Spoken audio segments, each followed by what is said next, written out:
begin.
Let the battle begin.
Let the battle begin.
begin.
Let the battle begin.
Escalade on green Cadillac lead.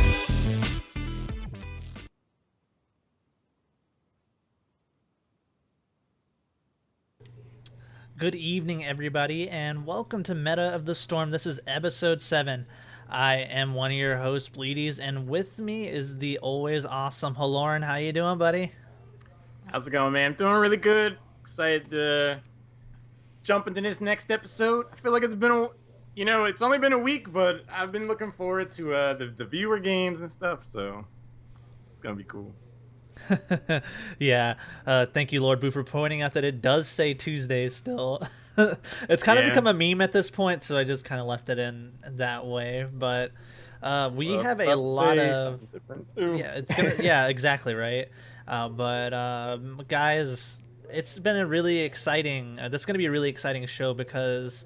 To say the least, it looks like there's going to be a little bit different direction that Heroes of the Storm is going to be going with this next patch, which is on the PTR. Yeah, I mean, when we were talking about what we wanted to do for this episode, like I look back through the oh hey shoot, what's going on? Uh I look back through the notes and this is by far the hugest patch, I think. So I think what we're gonna end up doing is more focusing on the changes to existing heroes and save the Gul'Dan discussion for another episode because there's a conversation in there for him all in and of itself. But the implications of the changes otherwise, I think, are also worthy of their own discussion. So Yeah, exactly. I mean, that's the one thing about Heroes of the Storm and in general. Like especially with a new hero coming out, we could do a whole show over the hero, and we could do a whole show over the patch notes, which right. which is crazy. But go ahead, guys, in chat. You know, we always say this is always interactive, so let us know just in general as we're about to start going over these patch notes what you think about the patch notes, and we'll make sure as we get to the relevant point to cover that.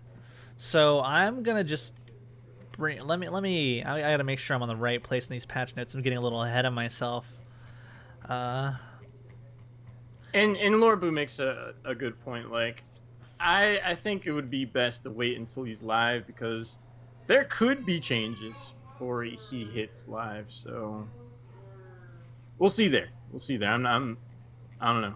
I've had some limited impressions of Gul'Dan, but I don't know yeah, if I've played him enough for. he's definitely a different hero.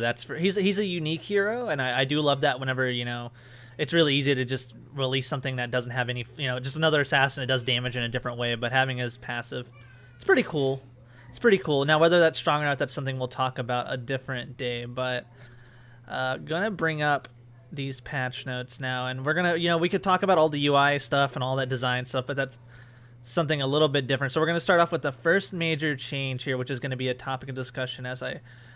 Let me see if I can bring this up for you guys. And that's going to be regeneration globes. So, Haloran, tell me what you thought about these regeneration globe changes, starting off with, the health regen.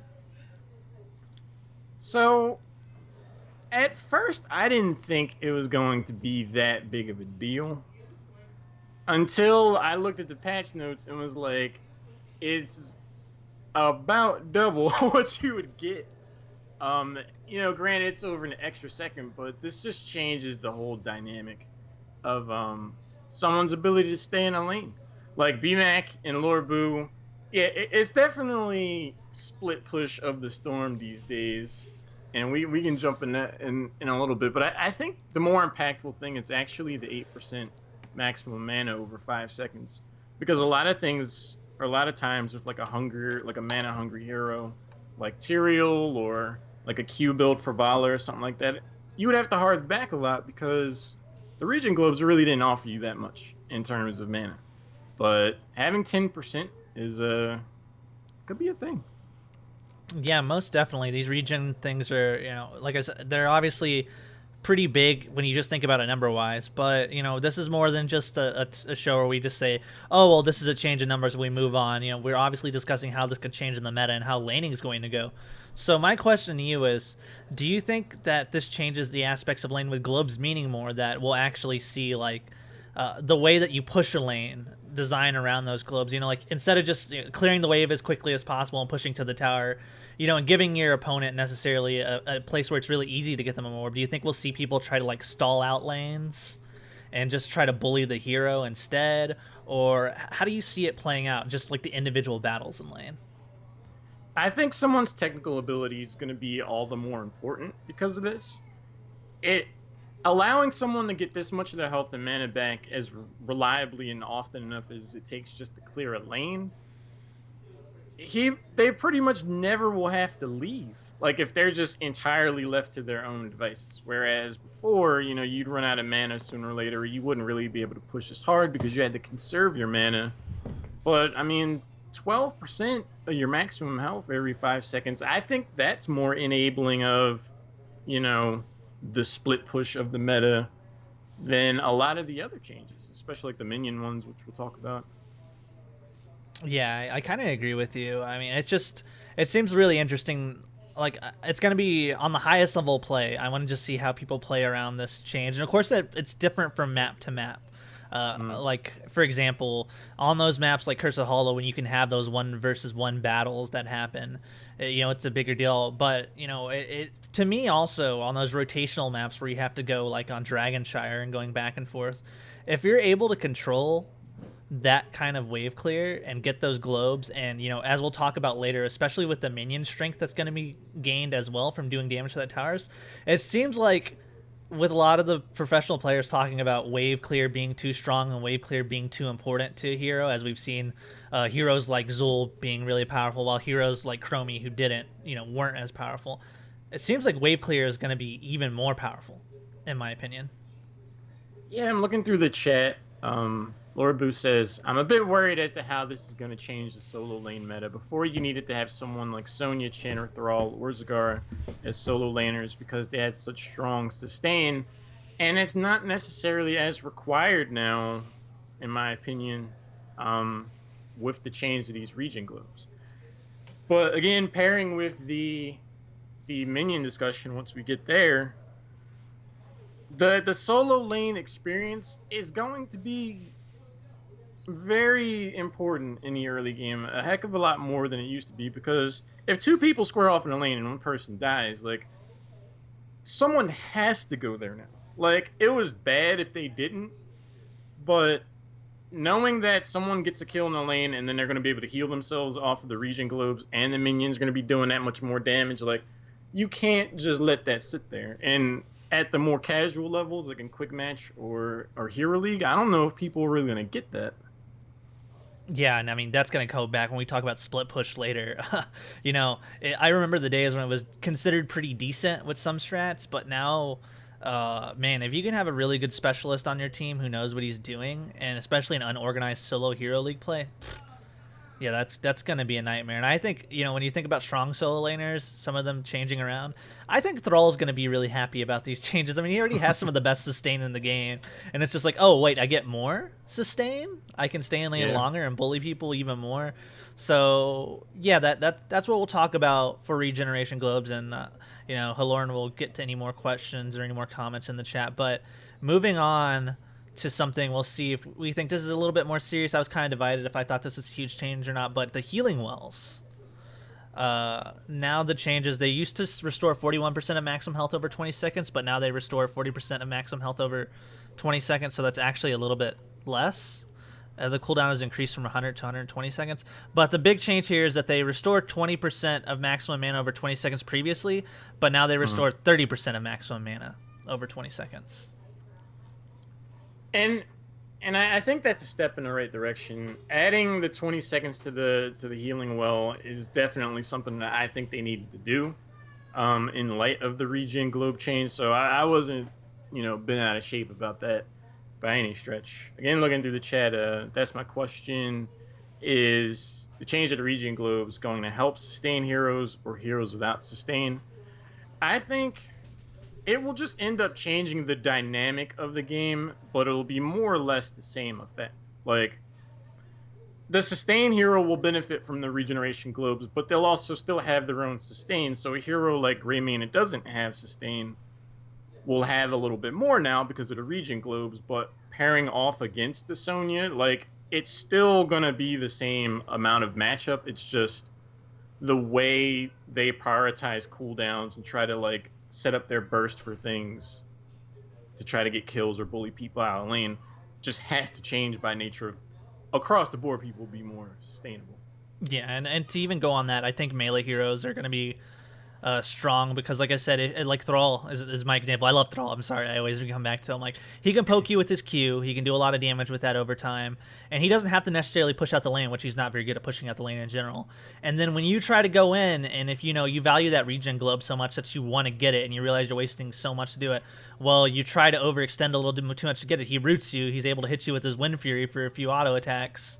Same thing with Sonya, oh, I'm going to go take this regen globe from Sonya that's sitting there. That's not going to happen. It's going to take a lot of damage to it. So I think lane bullies are going to become more strong. But I agree with you. I think these the healing wells changes are a step in the right direction. I think it'll make it where, like, hey, if you're beating somebody in lane, like, let's say you're just outplaying them, they make a mistake or something like that, and they have to use their healing well, like on a map Battlefield of Eternity, where it's traditional on that switch you go back and tap wells. Well, if it's on a longer cooldown and you chunk somebody, they can't just go back and tap that well again.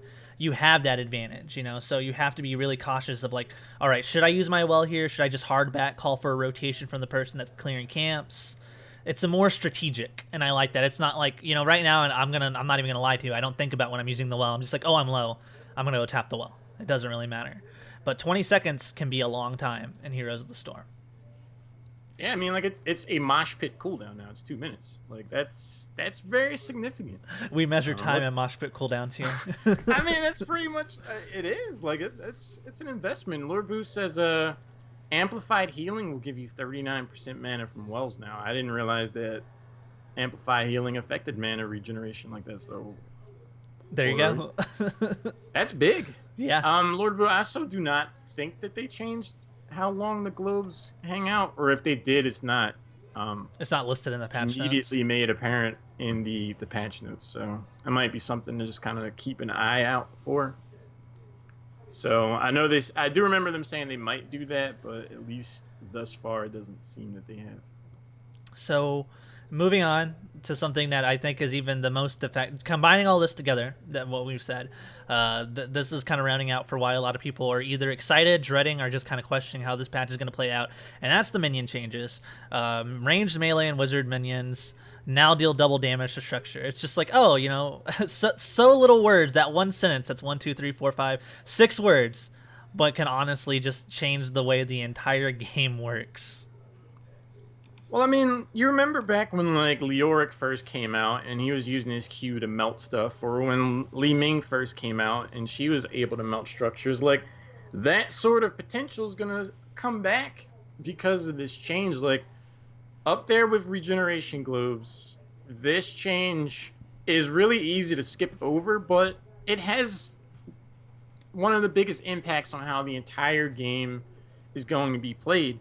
Like one strategy that Dreadnought had mentioned a while back in one of his videos for Cursed Hollow was like stacking minions, to where like you kill half of a fort during a curse and then let the minions do the rest, and you just rotate up. If you have like 2 or 3 waves worth of minions at a fort and it goes down and then they all get up to the keep wall, like that is going to be an insane amount of damage. Also, if a team doesn't know how to rotate properly, if someone does get taken out, that's going to be all the more apparent, and it's just going to further enable heroes like Sylvanas, like Azmodan, like Gazlowe. It is a paradigm shift on a scale I'm not sure people really will understand until this hits live.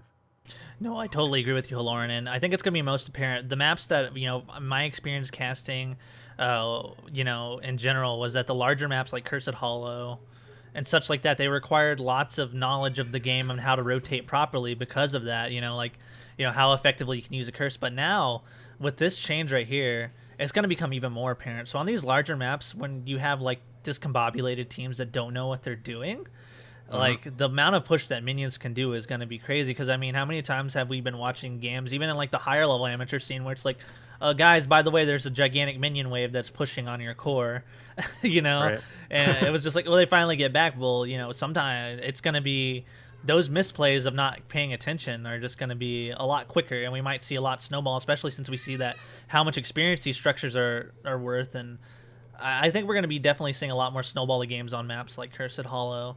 And let's get to we can get to the second part of the discussion. We talked about just playing normal games in a normal playstyle, but does this bring split pushing specialists back into the fold? Oh, for sure. Sunshine Hot's is still in the bottom left corner, by the way. And we're not ignoring anybody, Lord Boo.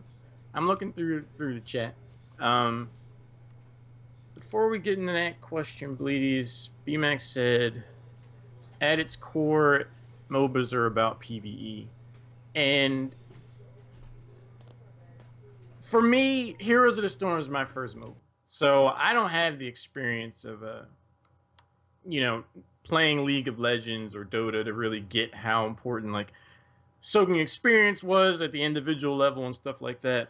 So Heroes of the Storm, it's advertised as a brawler, but it's is not so much a brawler anymore with this change or these changes because PvE is going to become more of a thing. Like I understand it. And what's up, Fear? And Ivrim, that's cool. How's it going, man? So it's just like I get why they would change it. In a lot of ways, like you and I were talking about before we started the episode. If you were playing Zul, you pretty much just mindlessly rotating between two lanes, just clearing out, minions while the rest of your team did something. But now that effort means a heck of a lot more than it did before. So I like that it changes the dynamic of how the game is approached. But people had a hard enough time getting how it was, so it could be a rough time while the public at large changes to or adapts to this change.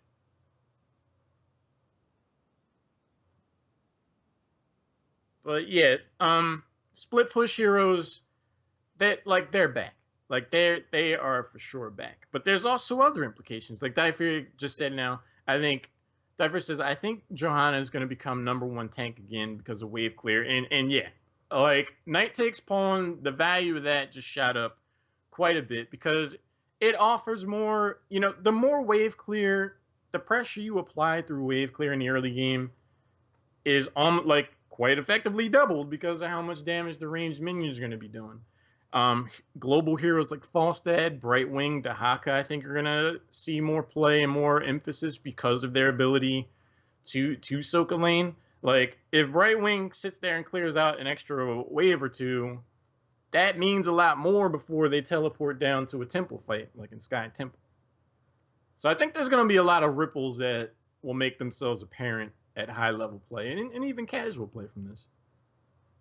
Yeah, and just to kind of go on this to add it, as we're continuing the discussion going about how the meta is changing because of this, catapult minions attack range increased by 20%, sight range increased by 70%, and will now fixate on structures. So catapults will not acquire a new target until after fixating until the target is destroyed or the catapult is killed. So that means that it's gonna, like, it's not gonna, minion waves aren't gonna spawn, and it's gonna say, oh, well, let's destroy these minions first. It's gonna say, I'm targeting the keep right now. This keep is going down. So once again, you talked about, you gotta rotate, you gotta clear these lanes, you gotta do these things, and there's gonna be lots, it's gonna be fun, I think, especially from a shot calling standpoint for, like, organized teams, because you gotta be snap, snap, snap on point on your calls, but I have a feeling that for at least like the first couple of weeks of this new patch, it's going to be a nightmare, especially if you're trying to climb ranks. Not right. if you're not master MMR, it's going to be a nightmare to try to deal with this patch. Yeah, I'm looking back through the chat. BMAX says, think of it this way: even now, good guys with split pushing can actually do work. And Lord Boo says if Joanne is using Condemn to clear out waves, then the squishier people are kind of left without protection. And those are both good points. I definitely think that Gazlo left to his own devices is going to end a game like way faster than it ever would have happened before. But another interesting thing is, let's say it's Tomb of Spider Queen. You put Gazlo in the bot lane, and then you have Johanna in a 4-person death squad rotating through top and mid, like Johanna, I don't know, Zul, or even Asmodan. The wave clear you're already applying pressure on in the mid and top lane is serious. So to have someone that can effectively just dedicate themselves to applying that same kind of pressure, like the biggest thing that this changes as far as drafting and competitive play goes is you might not need to draft a team fighting comp anymore. Like you might legitimately just be able to apply so much pressure across the map at all times that if a team has no wave clear, like they just get smothered. Yeah, it'll be interesting to see. I don't think we'll see it in any pro play, but I know me and my friends, we used to mess around with compositions where we had like Medic, Cho'Gall, and like Sylvanas, and then like you just had a couple other heroes in there with that, but you would just literally, like in Infernal Shrines, you'd wait for the team to show up on the shrine fully, and you would just go to a lane and push down the fort before they could really respond. So it didn't matter if they killed you or not, because the goal was just to get to level 10. And as soon as you got to level 10, you waited to them to commit to another shrine, and you would just use medevac, and you could just end the game. But there was nothing they could do about it, like because we won like 7 games in a row like that in Team League, but it's seriously like medevac actually on bigger maps might actually be a huge deal where you could like have a legitimate strategy of having Sylvanas with a medic, medevac in, clear, or even with Zul, just clear it really fast and use those minions to not necessarily end the game, because I know a lot of people are getting carried away with, oh, you know, you can just split push and you know, just end the game immediately. But really, when you think about like the Abbott that are like death by, you know, 1,000 cuts, that's where you're going to start really doing effective and split pushing. It's like, all right, they're showing on the other side of the map that we know how strong the minions are. Let's get the fort. Let's get out, not lose anybody. And then sometimes maybe even rotate and like compete for the objectives. Like when you start making the team like start questioning, do we commit everybody to the objective? Do we start rotating down to deal with the split push? Right. You know, it's going to be some intriguing gameplay. Yeah, I'm looking through the chat again. The only time I would really want to use Johanna like by themselves the clear waves is on like Blackheart's Bay, where they're just rotating between mid and top and the rest of the team is in the bot lane. Like something like that. I don't know if the position and placement of where people are in the lanes change because of this, but Johanna definitely gets more value, or it gets more priority, I feel, because of Night Takes Pawn and what it can bring to the table. Because she can help a team fighting 4-man death ball clear waves effectively, where, you know, and that's going to mean a lot more now because the minions do more damage. So that's where I see her getting more value, more than her just kind of like being by herself the whole time. I was laughing a little bit because Cordy was actually on the team that we did that strategy, and we both thought it was like, we both thought it was cancer. We were like, I'm getting PTSD. We both thought it was cancer, but our team made us do it. So, yeah, good job. But moving on now. So now we've kind of done that a little bit. We can talk a little bit about some of these changes if you want to discuss it. Bribe. It's a new functionality. Nearby minion kills grant 1 stack of bribe. Spend 20 charges to instantly defeat a non-boss mercenary, 100 charges maximum. And if a mercenary camp is completely captured using bribe, the camp respawns 50% faster. Any thoughts on that? I thought it was a clever way of getting around the Vikings kind of cheesing this out. I mean, it definitely only further emboldens the whole split push concept, right? Like, I'm trying to remember, like, if the Lost Vikings picks up bribe and, you know, they're effectively, you know, soaking the lanes, if you're able to pick up a siege camp really quick and you have these minions doing double damage to structures and that's left unattended, like, your team has lost a fort, like, and that's just going to be a surprise to you if you're not looking out for it. And when the announcer says it, and you're just like, oh, when did we lose our keep wall? Like, it just forces you to keep an eyeball on the map at all times, or else things going to be pretty rough.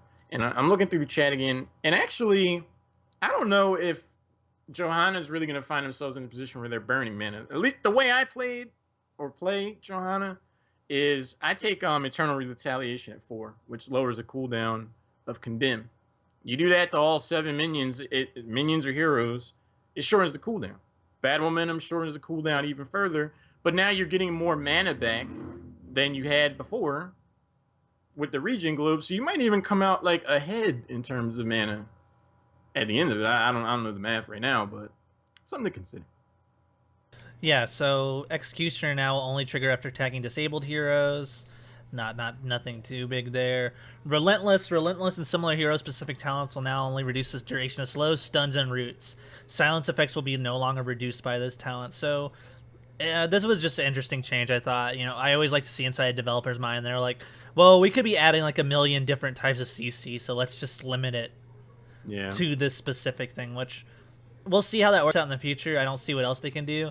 And maybe that also had to do something with... I bet they actually had this discussion, to be honest, whenever they released the ultimate for Gul'Dan, because they were like... Or Gul'Dan, because of the fear. And they're like, hey, should that count for Relentless? Should this be able to reduce it? And they were probably like, no, we want everybody to buy them, so let's make it really strong. No, I'm just joking. They're probably like, yeah, we should probably just make sure we limit it to things so we don't get too carried away. Yeah, I'm curious to see how this affects Executioner. Like, it still wasn't a talent that I think saw a lot of play, or at least at the competitive level. And I think it's a great talent. Um, so I'm curious to see if this kind of scares people away from it now, because it's still a very powerful talent in and of itself.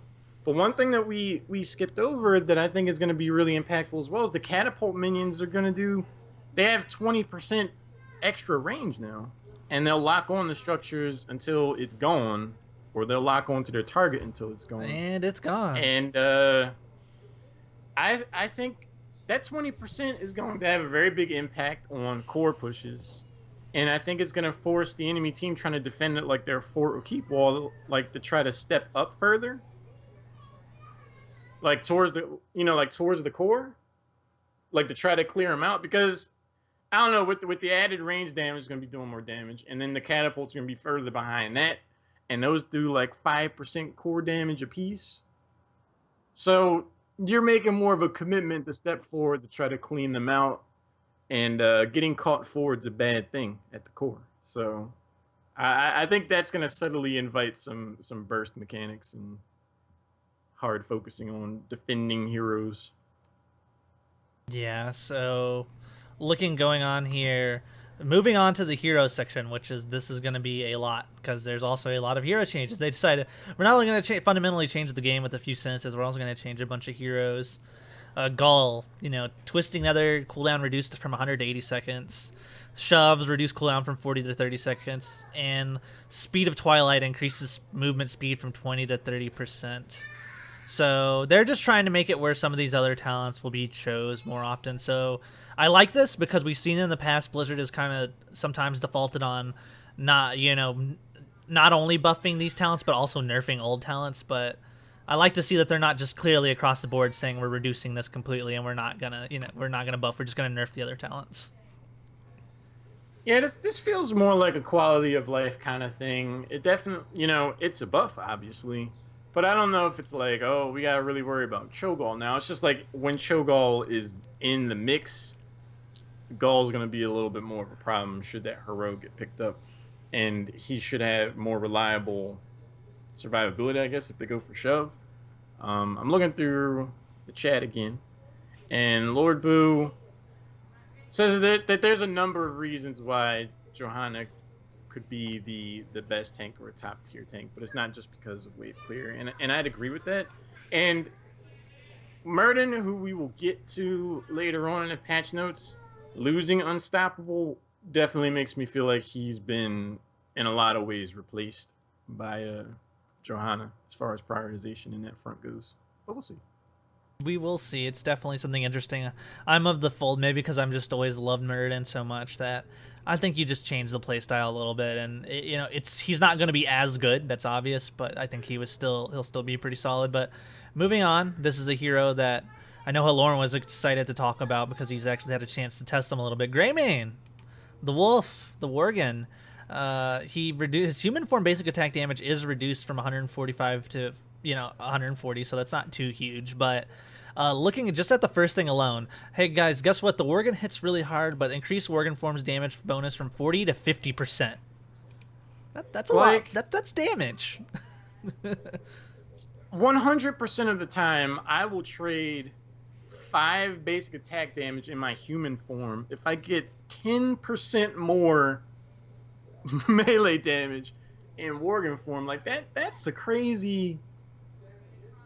I don't know. I think that human basic attack damage is probably going to get lowered a little more if they're going to keep it at 50%, because in my play testing, Greymane, he was good as it was, and they have he's a beast. He's a beast. Yeah, no, most definitely. And they were like, hey, this is the old Blizzard runaround, as I like to call it, because they were like, we thought the Gillian cocktail was too much, but you know what? We're going to bring some of it back because maybe we nerfed it a little bit too much. So it says, secondary explosion damage increased from 175 to 177 to 236. Cooldown, they increased it to benefit him, but it still does a lot of damage. Go for the throat. Increased cooldown, 20 seconds, but I can argue you can play around that in a team fight. But increased damage from 125 to 140. I think that's going to be a big deal. Um, the change to Q, the damage is definitely impactful. I've seen and felt that. Um, I don't think the cooldown increase is going to do too much to really hinder someone use of that, because if they're using Worgen form and human form pretty evenly, that 2 seconds is probably going to be spent in Worgen form anyway before they really even need that. So I don't know if someone's really going to be missing that 2 seconds unless they're just hard committed to playing in human form. But I've always thought that go for the throat needed to be longer than a minute cooldown. Like that was pretty reliable to throw some serious burst on people, but they did kind of offset that by making it more impactful when it shows up. Yeah, for sure. And now marked for the kill. That's a little bit different. We talked about that a little bit before the show. New functionality: when Greymane deals damage to the marked target, the duration of the vulnerable effect is refreshed. This can happen indefinitely. Reduce cooldown from 60 to 50, and range reduced by 40% to kind of compensate for that fact. So it's one of those ultimates. I think just like Earthquake on Thrall, it's really strong. It's really great, but in a game where you prioritize booping people, killing people, go for the throat just does that job a little bit better, making sure you get that last amount before the ancestral can go off or something like that. So why I think it's good, and in play testing it's pretty interesting. Go for the throat, just too strong. Go for the throat's definitely strong. I will say that. I think my personal opinion is that Mark for the Kill is the better heroic now, and I say this for a number of reasons. I've played one game, 2 games with a Greymane on the PTR, and I've seen, like, I've watched some streamers play him. Anytime I used Mark for the Kill, they didn't live long enough for me to even really like get a good sense of what this would do past like 2 seconds, which I think is very telling. Like, at the competitive level, if cleanse is not available to whoever this gets put on, they have to leave. Like, they have to back out of the fight to try to get away from Greymane, but he can stick to you. And that forced positioning change is a lot more to worry about, I think, than go for the throat. Like, the burst damage from go for the throat's obviously ridiculous. Like, it's crazy. But Anub'arak burrows into a fight, or Thrall goes into a fight, knowing that he's gonna have vulnerability on him as long as he's there. He's either going to die or he has to leave. Yeah, I could see that. So direct quote from Halorn, guys: if you don't take a mark for the kill, you're deleted off of his battle.net list. Of course not. That escalated. I don't know. Being able to indefinitely make somebody vulnerable, that's more net damage than go for the throat's bringing to the table, and it's on a 50-second cooldown. Like, that's pretty much going to be there at the beginning of every major team fight. Like, if you have Greymane and Li Ming on your team now, that's insane. If you have Greymane and any other burst damage, like Kael'thas or something like that, how happy are those ranged assassin players going to feel to know, as long as this guy is hanging out here and Greymane's on them, they're taking 25% more damage from me and everybody else. You are paper thin no matter who you are at that point.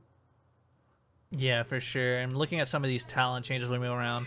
Level 4, you can get mana return increased from 5 to 10 for basic attack. I don't think many people took Insatiable anyway, so I don't think that's going to matter too much. Incendiary Elixir Cube, reduce cooldown reduction from quest completion of 2 to 4 seconds. Remove the impact damage from the talent, increase the explosion damage, and reduce the cap of Incendiary Elixir from 160 to 150. So that's a lot of changes, definitely, to that talent, which can now be arguably taken. Yeah, I'm curious to see if people are going to return to this. After this talent got nerfed, I just pretty much settled for the extended basic attack range. But with Mark for the Kills getting changed, I think I might just go for the duelist talent anyway. I don't know. It feels like a sidestep of sorts for me, but it might end up being better for someone that can, reliably aim their Q properly. Yeah, I agree. It's gonna be one of those. For fun, I think now you can say it can be taken. But now level 16, concentrated blasters removed. But they have a new talent, Eager Wolf. Increase the attack speed bonus of Inner Beast by additional 40% after it has been active for 4 seconds. That's a really interesting situational type thing where you know you're going to be on those long engaged team fights where you can keep up Inner Beast, but an additional 40% attack speed is nothing to kind of scoff at. Imagine this, Bleedies. Greymane takes a build they take the Duelist talent at 7, right? They take Mark for the kill.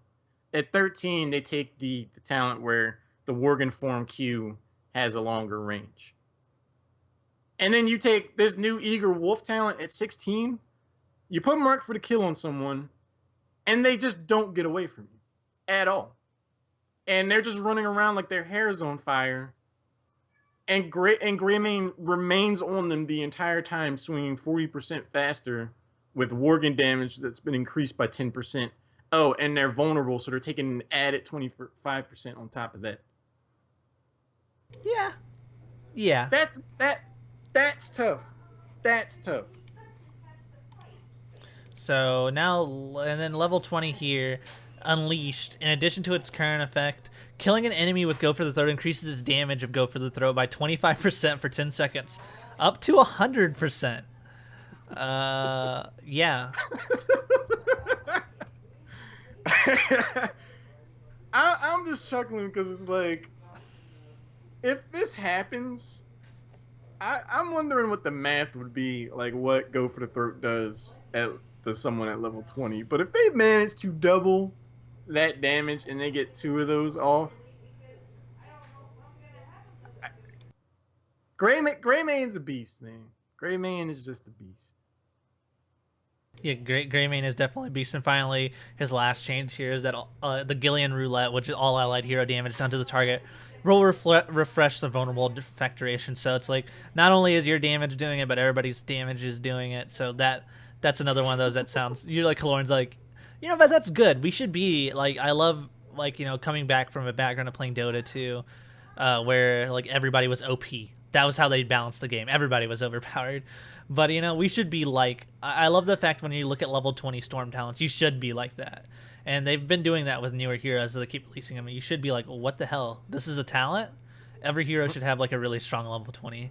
And I think they've definitely accomplished that for probably maybe not the hero that needed it, but, yeah, Greymane's pretty strong now. Like, I don't know how they thought this was gonna...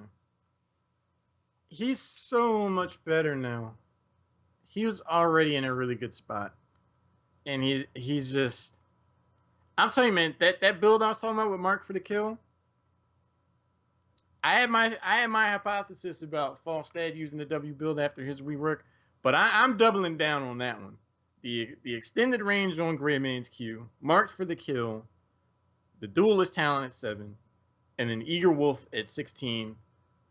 Every 50 seconds, you are either chasing someone entirely out of that fight or you're deleting them. They just don't have a choice. And just think about it for a minute. I'm serious. Like, that is a punishing setup on anybody. Just think about it. For level 1, I mean, it's kind of dealer's choice. The same for level 4. Like, I mean, I think there are merits different talents there for Greymane these days. But the Duelist talent, Mark for the kill, the extended Q range in Worgen form, and then Eager Wolf, you are going to be sticking to someone for good, doing a sick amount of damage with an indefinite vulnerability. Like, if they stay, it's just ill-advised, because not only are you blowing them up with your own damage, but then they're vulnerable from everyone else. And yeah, Lord Boo, you could. It's just, I don't know.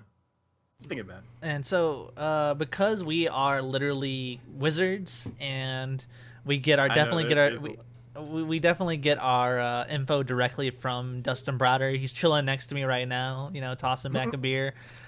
We talked about Jaina needing to be changed and reworked, and hey, look at the patch notes here. Jaina has actually been changed, so we have some Jaina discussion to do. So I thought this was pretty interesting.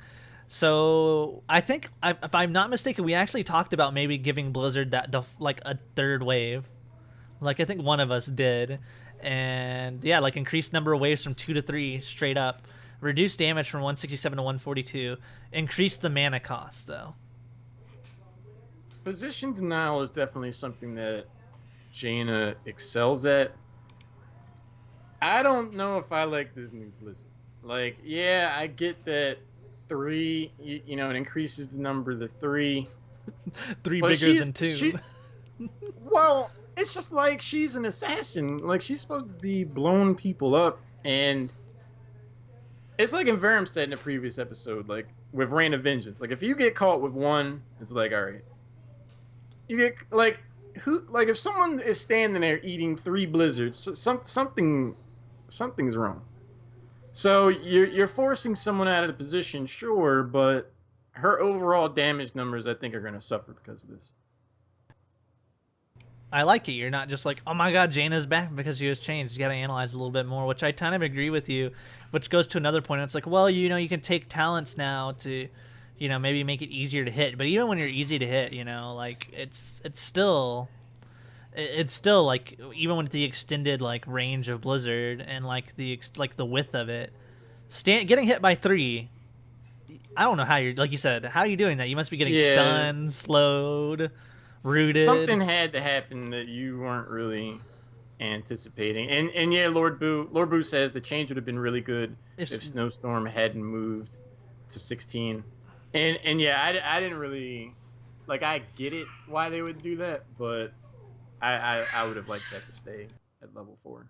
Yeah, I don't know if they were just trying to like make it where like Jaina, they were trying to say, oh, we don't want to make her too strong. They were worried about that, but we live in a world with Kel'Thas, so I don't know why they should have been worried about that. But yeah, doing that and then also reducing. We look at Cold here, increased damage from 200 to 230, reduced mana cost 50 to 40.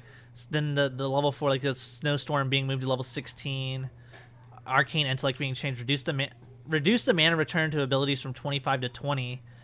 Honestly, when I look at some of these things that have been changed that have been lowered on Jaina, with how she's not even being seen at all, like zero, like no play in the professional scene, like why? I don't know. I would have liked to just see him do buffs all around the board and then go back from there. It's easier to nerf something like if it comes a little bit too strong, but I don't know. I feel like you are agreeing with this. They just created a lot more problems when they tried to buffer. Blizzard's made some changes where it's like, all right, you're starting to ramp them up. You don't want to go too far, but then there's stuff like what happened to Greymane, which is just huge. Like, that's just a huge burst. So I don't know, but when you look at the numbers, considering both, Blizzard and Cone of Cold, she does end up doing more damage in the immediate term. Like, you get 30 more damage out of Cone of Cold, and you're not losing 30 out of Blizzard. So you're somewhat at a net positive there, and in the off chance you catch someone with the 3rd Blizzard, then all right. But I don't know. I don't think they needed to nerf Blizzard's damage. Yeah, and they still could have buffed up Cone of Cold. Yeah, and Ice Lance here. It now restores 10 mana when a chilled target is hit by Frostbolt in addition to its current functionality. Woohoo, I guess. I do like the Frost Armor change. Moving it to level 4. So now you get a lot earlier than you would have. I mean, I wouldn't say a lot earlier, but a little bit earlier. Though they reduced the block amount on it from 75 to 50%. And now Ice Flows is also on this tier. Increased cooldown reduction from 0.5 to 1 second up to a maximum of 5 seconds per cast. I'm really curious to see how this plays out. Like, she's a shotgun mage with that kind of thing. Like that. And they've reduced the mana cost by 10. So you're going to be able to do that more. I think they've just deposited Frost Armor into the dumpster. But I don't know. I don't think I could ever see a situation where I'm like, oh, one block of 50% damage every 10 seconds. Glad I got that. Like I don't know. It just doesn't feel like it's gonna do enough to really warrant being picked. Yeah, apparently, you can tell kind of by the way we're talking about this. We're not all excited Jaina Land like we were last week. So, we'll see that we have Ice Barrier shield duration increased from 3 to 4 seconds, and Snow Crash, of course, was removed because it doesn't have a functionality anymore since it's already baseline. So we all kind of agree here. It'll be interesting to see what you guys think about that as we see Greymane still being discussed in the chat a little bit, seeing if Jaina, if the changes have done anything, if you think she'll do anything at all, move anywhere. But I just had the sneaking suspicion that Kel'Thas, who I'm about to get to next actually, and Li Ming they're too strong right now in the current meta for her to get into it. Yeah, my final thoughts on Jaina would be is I don't think she's back. But I do think she has increased value on maps like Infernal Shrines and Sky Temple specifically. The third wave will help you clear out defenders and deny positioning on Infernal Shrines. And on Sky Temple, the more you can, box someone out of getting onto the temples by having that third wave come down, the better. But I don't think that's enough to really warrant taking her over some of the other options on the table. So, speaking of other options, we're going to be talking about the other option, Kel'Thas. So once again, every single patch that we've seen that's been significant, not like these small little tweaks or something where like they add something to the shop, Kel'Thas has been changed. They have been trying desperately to make it where like they don't want to take him out of the meta because he looks cool and he shoots fire, and fire is cool. But they want to make sure that he's not dominating it. So we're seeing some of the changes that they made here. Gravity Lapse, cooldown increased from 12 to 14 seconds. 2 seconds cooldown, that's pretty good there. Mana cost increased from 80 to 90. So they didn't even try to compensate and reduce the mana or anything like that. They understand the power of this ability. Some people argue maybe it needs to have even more of a bigger cooldown, but perhaps a step in the right direction with that Gravity Lapse. Well, I mean, I'm pretty sure this is a direct response to the Summer Championships because ETC Kel'Thas is dead wrong. Like, Gravity Lapse is a beast. I am not surprised to see this change at all. And Lord Boo doesn't seem to be a fan of Kel'Thas that much. He just wants him out of his game. That's all. He's like, I'm only asking you to literally take all the files, Kel'Thas, to delete them. If you have any concept art in your office, I want you to set them on fire. And please delete all like any hard drives that contain information. That's all. That's all he's asking for. But level 1 Convection. So now damage bonus on quest completion increased from 75 to 100. That's a lot of damage. I know a lot of people are like, whatever, nobody takes Convection. I'm one of those people, I'm inspired by like Fae, and I always play my mages a little bit differently, and I take Convection. And let me tell you, it hurt a lot when you got your stacks. And now if you're able to safely get your stacks, that 100 extra damage, you can blow up squishy targets. Like, you don't even have to take the double flame strike talent. That's going to do quite a bit of damage. So we'll see. I would love to see if Faye and the qualifiers actually ends up taking that talent, because I know, she likes her some Kel'Thas with the flame strike build. So I think that's underrated. I will say, I know everybody's in chat to be like, whatever, nobody picks that talent, but I think it's underrated. I would agree that it's underrated. And if there was any incentive, this definitely emboldens that. It's just getting to that quest reward can be tough. And I don't know. I don't know if people at the high level, then yeah, sure, probably. It's somewhat reliable to get to that quest talent. But in other cases, I think in like Hero League, it still might be too much of a gamble. Yeah, you have to play selfishly, and I think that's hard for some people. You have to be like, because if you can stay alive, even if you don't complete the quest fast, you're getting extra damage every time you hit it. Like, it's just no doubt, it's just a flat damage increase. It's just that, if you die, you lose it all, which, like you said, in lower level play, I can understand. But level 4 here, the Energy Royal cooldown reduction increased from 7 to 9 seconds. They're trying to change some of the talents to see if people will pick them. I don't think people will really, I'm not sure. I've seen people pick up Energy Royal, but I think Energy Royal's crazy. Like, I think this change with Gravity Lapse change makes Kael'Thas a more skill target based hero. Because if someone doesn't take Energy Royal, then yeah, they have a 2-second cooldown increase. But if you take Energy Royal, you're kind of back to where where it used to be, because it's taking that extra 2 seconds away. And you used to, like, you can land multiple Energy Royals on people with an upgraded E. So you're pretty much throwing gravity. Like, if you hit 2 people with a Gravity Lapse, you have a Gravity Lapse again immediately afterwards.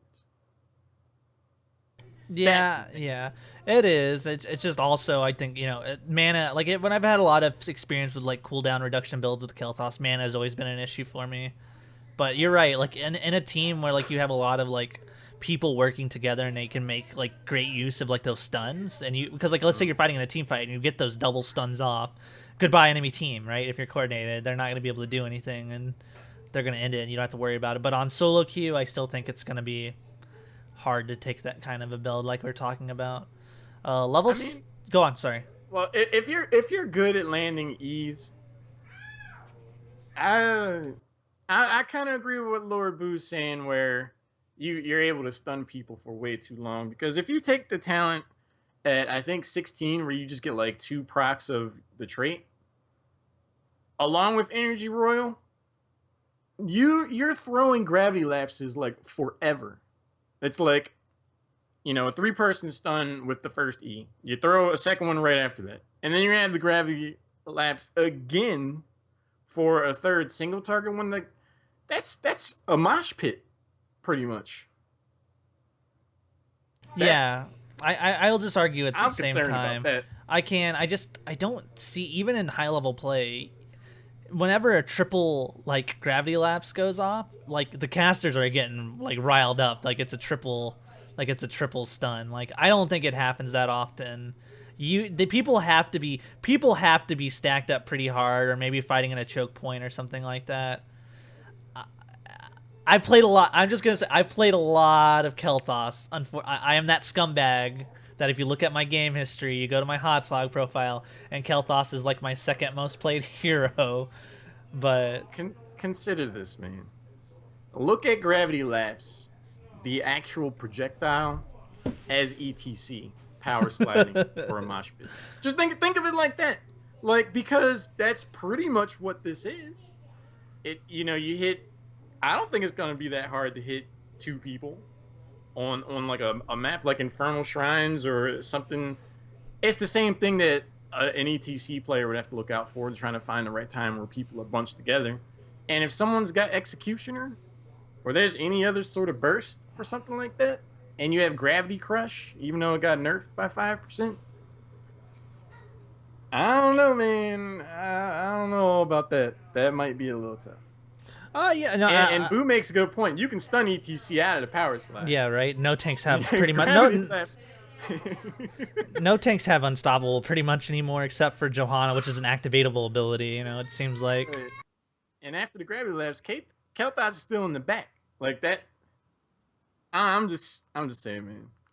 So if someone can land those Gravity Lapses, that's gonna be insane.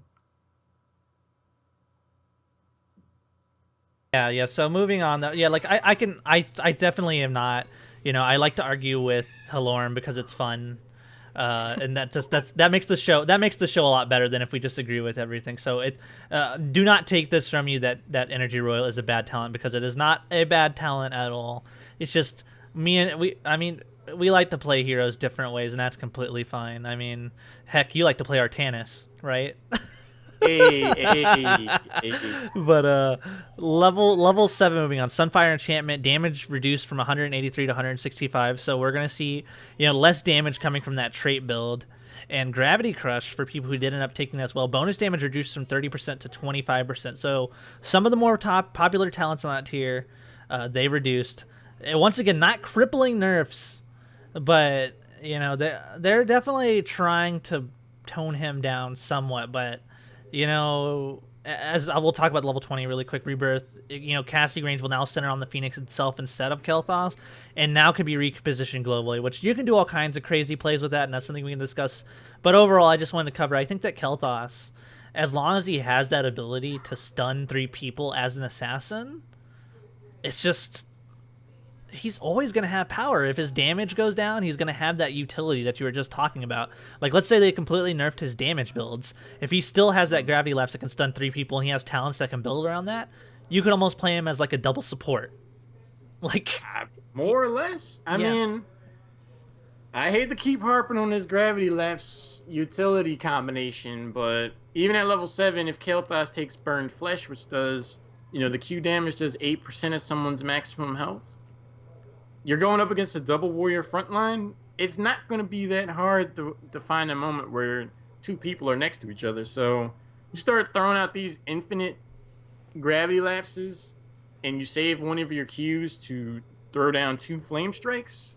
That's 16% of someone's maximum health on 2 people or more, and they're just sitting there stunned like it's like they're in a mosh pit. Like, I don't know, man. I think there's some nerfs on the horizon for old Kel'Thas. the Rebirth, though, come on. Like, there's somebody who's going to try to blink away from your Phoenix, and you're going to be like, not today. Halfway across the map, redirect your Phoenix to kill somebody. You're never probably going to take Rebirth ever, but hey, I think that'll be a fun talent sometime to be able to take for that. I mean, that's going to be just a troll talent, like, for sure. Someone gets behind their keep wall and they think they're safe or they're about to hearth away, and then the Phoenix just follows after them, and it's like Yeah, Hiloran got to hear my little boy yell at him. I had it muted so you guys didn't have to, but that's why he was like, what's going on?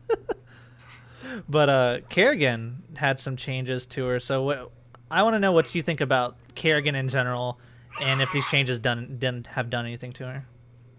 Well, if they fix the bug where her Q reliably secures the kill, I think this is going to be a deceptively more difficult change for the casual player to really embrace Kerrigan. At least people that relied on the Q build, because now you have to get what the fuck okay. Oh my goodness. Like, before you had like a second or so to kill someone with an auto attack to reset the Q. But now you need to kill someone with the Q to get the same kind of functionality out of that. And you're losing some of the mana reduction from that. So I think she'll be meatier. But to get the most out of her kit, you need to be more technically inclined than you used to be. Yeah, I could definitely agree, and I see you're probably reading McIntyre's Twitter where he was like, "Come on, guys, fix this Q bug because I can't even play her. Yeah. She's not playable right now." But base health increased, health regen increased, base attack damage increased, ravage mana cost reduced from 50 to 40. Now siphoning impact, we were talking about that now only applies if target is killed by ravage, and sharpened blades damage increased from 20 to 30%. So, looking at all these talents here as we keep going down here, it just looks like every single thing is just a flat out buff. Yeah, I mean, she's gonna be a beast. Like, she's no gray. Like, she's still not Greymane. Like, I don't know. I mean, I think she's just gonna be very difficult to use. But those that can use her are gonna look really strong, and it's just gonna be more of a skill trap than she even used to be. Yeah, definitely. It was one of those things where I thought, I even said they're not gonna buff her too much because in the hands of a skilled player she's a nightmare. But they decided to go that route. They want to see, as funny as it is that people always say, oh, Blizzard only balances around the competitive. They even commented on a couple of things where like, hey, we're trying to bring things up so people can play it in quick match as well. But that's like it's a slippery slope for sure. So we'll have to see how strong Kerrigan's gonna be in competitive play. Lunara says the reposition change or rebirth is centered on Phoenix. It can be repositioned within that range, but KT no longer has to be nearby to do it. Yeah, I read that wrong. That was me. Yeah, so I mean that still does invite the possibility of someone's like, oh, I think I'm safe behind my fort. I'm just gonna hearth back. Oh wait, this phoenix just slid out on me. I'm dead. Yeah, I guess it's weird. I guess if you like, yeah, I don't know. Can you reposition the Phoenix when you're dead? That'd be interesting. I don't know, but I guess it had a leash range where you could only reposition it if you were close to it. But now it's like you could be really far away and reposition. I don't know. It'd be a really unique situation where, like he was talking about earlier, like you medevac away and then you could reposition it. So not gonna happen where you get a lot of uses out of that, but still different. So like I said, we could spend a lot of time going over all the things with Kerrigan. We can maybe even dedicate an episode to or something, but pretty much buffs around the board, and people who are good at Kerrigan, like the rich got richer, and people who weren't good at Kerrigan are going to be probably even worse. So yeah. So Lunara, let's see, I actually see something about here. One issue with Kerrigan is the fact that they put too much stuff for her on level 7s and she needs bladed momentum. So I mean, I can see that. Yeah, because she's one of the people where, like, I mean, let's face it, her ultimates are, you get some value out of it, especially whenever you can, get a lot of people in it. But for the most part, it's based off of her basic kit. So the more times that she uses her basic abilities, the better. So I think you make a good point there, Lord Boo. But moving on here, some changes a little bit made to Lunara. And once again, this is just Blizzard trying to make things where they're picked more often.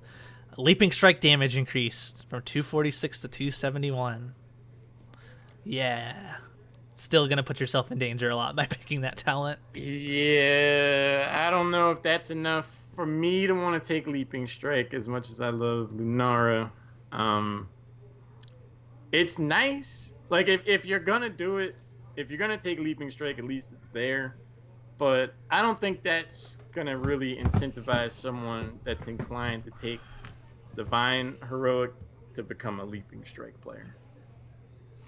Yeah, I don't know. Leaping Strike is just but one of those. Keep in mind, you can do 2 of them. Oh, Lord Boo. Never trust a big button to smile. That girl is poison. Let's see. Photosynthesis, mana restoration increased from 8 to 10 mana per target. Yay, 2 mana, I guess. Like some of these talents are like Blizzard's like I swear to goodness the designers were just like, we have to change the talents that aren't picked very often. Well, I guess we'll change this one. Let's add 2 mana to it. Sounds good. Skybound Wisp revealed area size by 10%. Time Lost Wisp cooldown recharge increased from 100% to 125%. So those are pretty interesting, I think. Well, at least you can reveal some more area. I always think that vision is, vision is always good. So 10%, that's nothing to scoff at, I'd say, but still nothing that anybody's going to write home about. Yeah, I mean, the level 4 Wisp talents have always felt just more like a matter of preference and taste to me rather than there being like a clear runaway. Like, I see merits out of all of them, and I don't think these changes are really gonna. They wouldn't skew me one way or the other. It still would feel like, if I was on Cursed Hollow, I'd probably take Skybound Wisp. Yeah. Just to more safely move the Wisp around to see if someone's on the boss or something like that. But I don't know. Level 7 though. This is actually something that we can talk about that's changed. Splinter Spear. Man, can't talk today.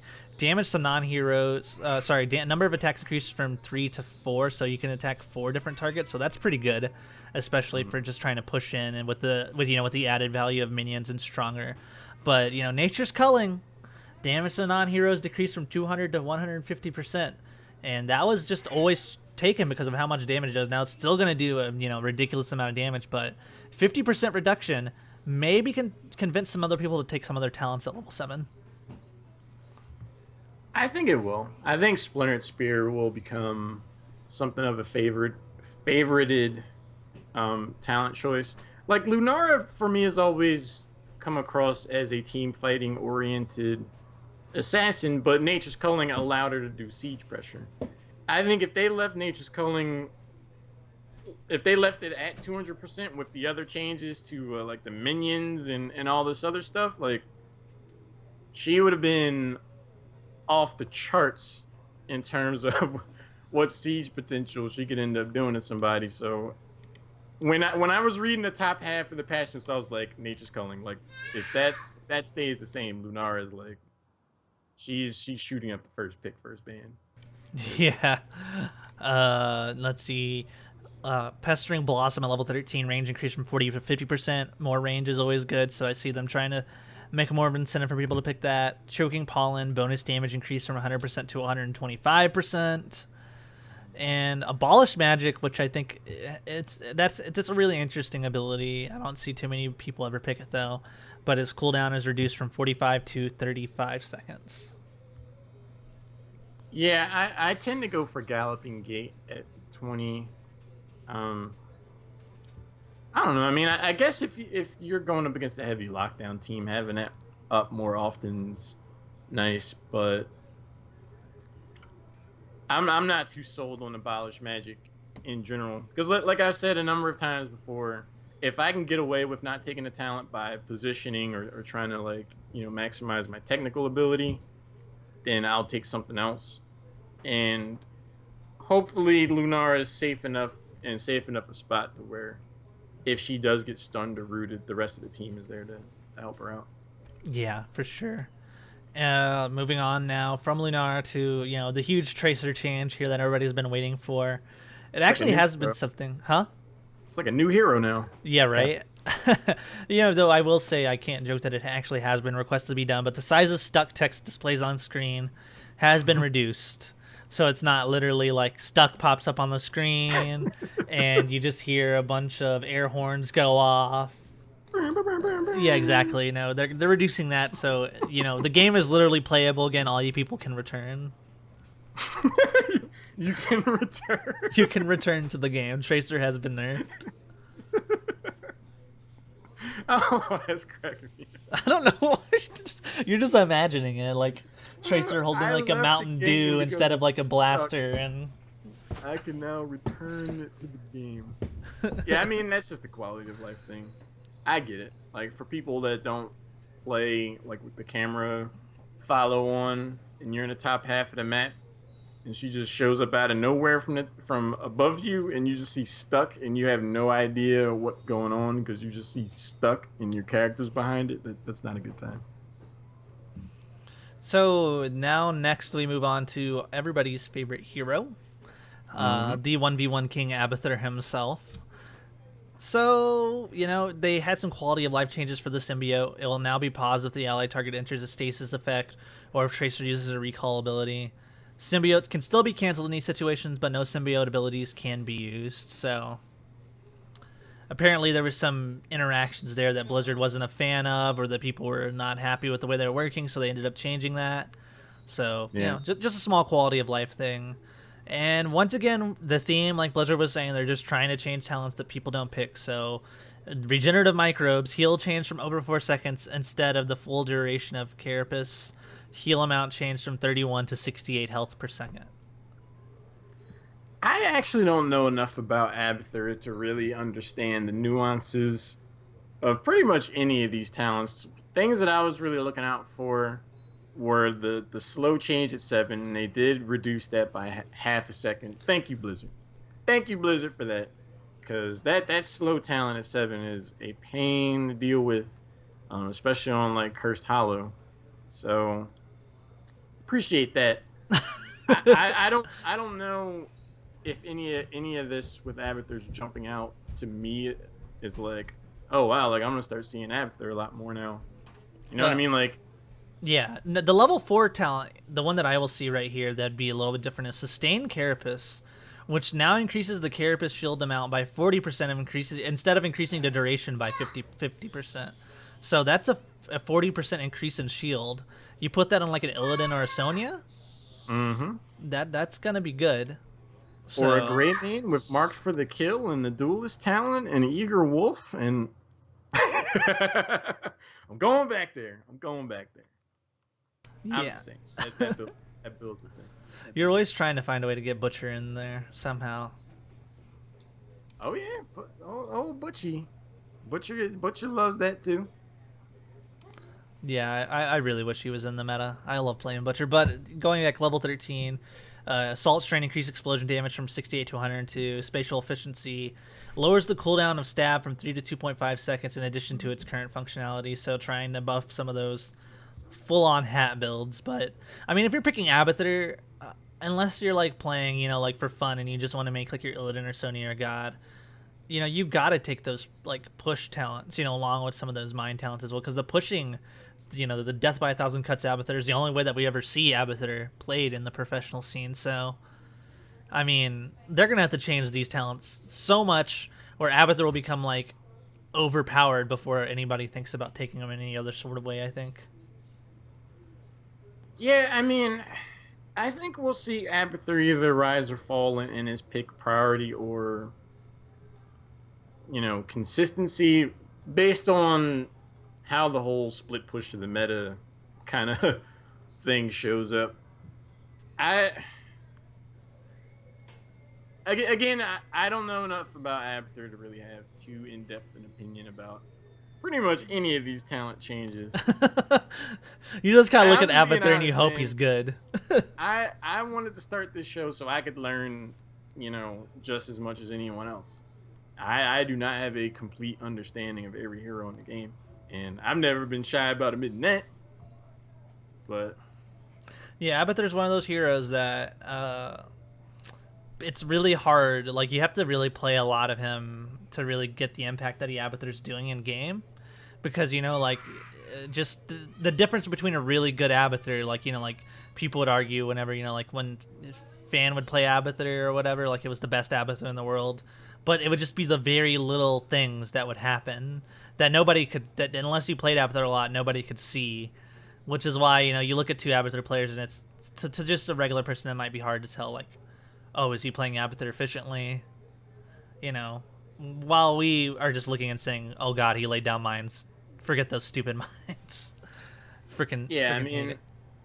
overall, like if Abathur can clear lanes better or faster because of these changes, I think his priorities moved up quite a bit. Just because of the value that split pushing and laning is going to have now.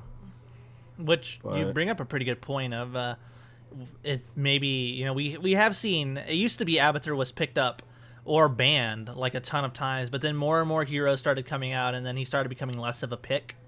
But when you're talking about minions getting stronger, this might mean that Abathur, we'll have to see. Like, I bet people will be running scrims with Abathur. I bet people are testing that out on PTR and saying, hey, maybe Abathur's impact will be felt a lot more again. well, I have a question for you in the audience about Abathur. Do these changes in this whole split push rise bring monstrosity back into the equation? I don't know. The ultimate Evo, you need that body. I mean, I guess here's what I would put. It's good enough with these changes that if you look at it, if you're not sure of a clone target, if you're like, all right, there's not an obvious clone target for me, maybe. But 90% of the time, if you're picking Abathur, you're picking a good clone target for him. Like, that's part of your composition. So, but you're right, it can be in solo queue, and solo Lord- queue especially. Lord Boo and Tyfox don't seem to be.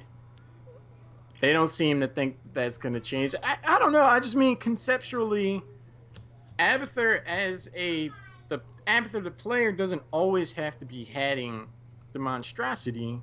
So if you are going to go for more of a split push setup where like you'd have like Asmodan in that lane or something, you're not necessarily missing the body in a 4v5 type of situation because you'd have that hero away anyway.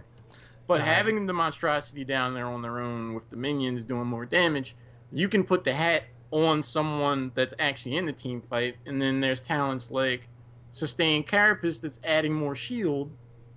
So it's like, as far as split pushing goes, I think there might be more value to be had out of having the monstrosity do its own thing instead of like an Asmodan down there by himself, because there's value on both ends still. Lord Boo, this is not a show where we just discount everything, all right? We discuss it. So, I'll probably take Ultimate Evo 100% of the time, but I'll still talk about how we could do it. But no, you make good points there that the cooldown should start on spawn, not death, and make it so it doesn't always show up on the mini map. Yeah, that's a really good point. That's a really good point. Yeah, I think you make good points on how to improve it. You know what you don't ever see very much, though, Lord Boo and the rest of people in chat, that I always think is funny? Monstrosity is a lot stronger than people give it credit against heroes. I have there have been times that I played Abathur and like I brought my monstrosity into the team fight, like surprise sucker, and then I go in and just like literally just destroy their backline with it because a hatted monstrosity does a lot of work. But yeah, you're right. It's probably too easily counterable in there. But moving on, talking about specialists, we got Abathur out of the way. We're talking about Azmodan, which he's had one specific playstyle for the longest time, which was just let's, slam, jam, thank you, ma'am, dunk time. But, it's definitely like they're trying to make a little bit talents differently, combined with the fact that they changed the way the minions work in split pushing specialists. I think, honestly, Azmodan has several different builds you can take and be effective. I would agree with that. Like, again, Azmodan's not really a hero that I know too much about. I have a limited experience with him, but I read through these patch notes and I was like, all right, well, we might see some more demonic invasion now that some of these other talents offer some viability outside of just stacking, with Blackpool. Because no longer dealing half damage to heroes is it's pretty big. Like, it's pretty much like a Starfall of sorts. Starfall, just people raining down on you. But let's see, Sieging Wrath, level 1 has a new functionality. You gain 4 damage per enemy hero hit up to a maximum of 100 damage. Gain an additional 100 damage and increase maximum range by 33%. And I like this because they said they wanted to give it another option for people who wanted to go Q build, but you didn't have the teammates to help you out. So that'll make it a little bit easier there. Taste for Blood, they decided that they did not like that it was up 1.5 seconds, so now they only have a 1 second window. So I guess they didn't like the fact that Azmodan was seeing more play, even though it was limited. Like, I'm not sure about that change. I liked the 1.5 second window, but that's just me. I think this change from 1.5 seconds to 1 second will change it to where you more or less have to be in voice comms for the Taste for Blood. Like, I think it'd be very difficult to coordinate with if you're just solo queuing in Hero League to be like, hey guys, let's time all of this like wave clear stuff at the right time because we have a really small window. Lord Boo says they want it to be the hard quest, and I think that's exactly what this is becoming. Yeah, that makes sense, but I think you're right. But at the same time, there's just sometimes you can't. Like, there's just maps where it's just you want to play Azmodan. Like, let's say you're playing quick match and you can't predict what map you're going to go on. If you're gonna pick a 2-lane map, that's like like you're not gonna get the maximum amount of stacking out of it. So I think sometimes it's just you'll be more effective doing that. Master of Destruction, they no longer gains bonus damage to structures. I cringed when I saw that because I was like, oh my god, split push Azmodan's going to be so strong. But they obviously knew with this they didn't want to do that. But it gains 10% range after each level of damage ramp up, which is, I guess, cool, but it's a level 1 talent, so, like, I love know. this talent. Yeah. I love this change personally because there was one, I think it was it BlizzCon last year? Some team went for Illidan in like Abathur, and everyone was like, oh, Illidan's gonna be whatever.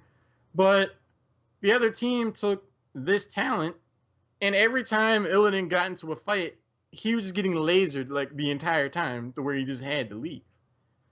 I think this talent is the quintessential counter to a melee assassin. Greymane jumps in and tries to get on someone in the back line. He knows he's on the clock because this laser is going to be on his face with an increasing range the longer he's there. That is going to ward off a lot of melee burst, I think. Yeah, that's definitely true. And I always liked the laser build because I thought it was like, I'm a charge of my laser, all that stuff, memes and things. But yeah, complexity at Vegas Regional last year. Yeah, I remember that one game because Azmodan shut down Illidan so hard, I was just like, that's tough. So I think that's where you're gonna see this come into play. And then someone goes like Thrall Greymane early or something like that. Yeah. It's like, oh well, we'll just laser your faces the entire time you're trying to do any kind of damage. So that's cool. Gluttony now at level 4, healing increased from 15% to 20%. So getting even more healing from that. So that's just a straight out buff. And then Sin's Grasp with the active doing 224 to 248, and then from duration increased from 6 to 8 seconds though, so meh there, nothing too too much to look at there. Level 7 Infernal Globe no longer applies the damage over time effect to enemies hit. So that's kind of, that was a way to finish off some targets, but usually got healed up anyway. So it's kind of a nerf. I don't know. What do you think about that? Do you think it was justified that you didn't need to have that dot on people, or? I think 100 seconds is a little steep. Like, in general, like, I know the minion kills take that away, but if you are going to have it that high, giving it a little more starch helps, but I don't know if the duration needed to get tacked on there as well. Yeah. I think that Gluttony... I'm still a fan of Asmodan being like the anti-melee assassin, so Gluttony getting a buff speaks to me as far as all that goes. Infused power damage bonus increased from 25 to 40%. Gluttonous ward restoration per tick increased from 2.457% to 3%. Those are some specific numbers, Blizzard.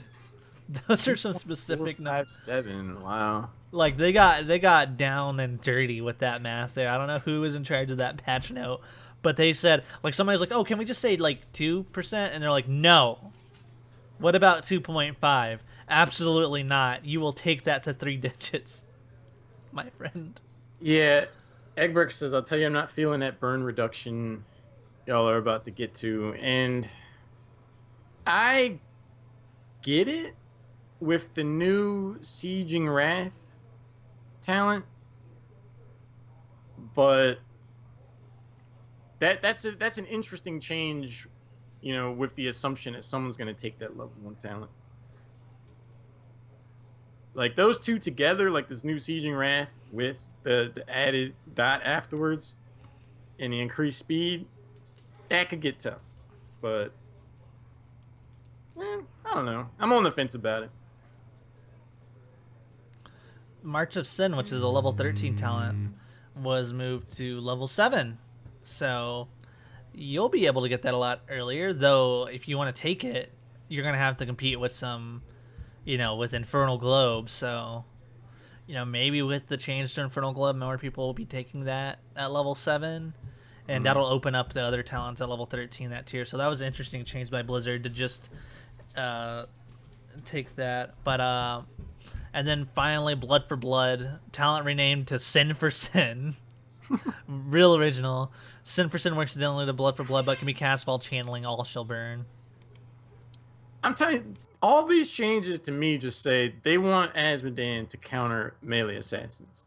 Moving March of Sin to 7, allowing him to move faster while he's burning someone, and it has more range, is just going to give him all the more kite ability. And for him to be able to cast this while doing All Shall Burn, that's a lot. Like, Illidan jumps in, he finds 10% of his health gone, he's got a laser on his face the entire time. The more he tries to run away, the longer the range gets, and then he just follows after you because now he's moving faster. You regret the day you get in the melee range of Asmodan. Yeah, definitely. I mean, that's always been one of my favorite things to do with him, so I look forward to testing out that. Moving on, though, from Asmodan, who saw a lot of play, we're going to look to one of the more competitive specialists in the meta, and that would definitely be Mr. Gazlowe. Kappa. But, hey, so, man. Your best Gazlowe play last week, I guess. You showed me the light. You showed me. My next level Gazlowe, if you guys weren't there for that one, check the VOD because my Gazlowe play. My Gazlowe play. But anyway. But we're like, you can no longer get dismounted by using salvage. Hallelujah. I know that was a lot of people who played Gazlowe, like, really wanted that. They were like, all these other people won't get dismounted. I don't want to get dismounted. Robo Goblin damage increased from 150% to 200%. So, yeah, we're talking about split push Gazlowe. This is definitely something that some people can be taking, and some people. I think Gazlowe's back. I am going that far to say that I think that Gazlowe's back. All these other changes invite,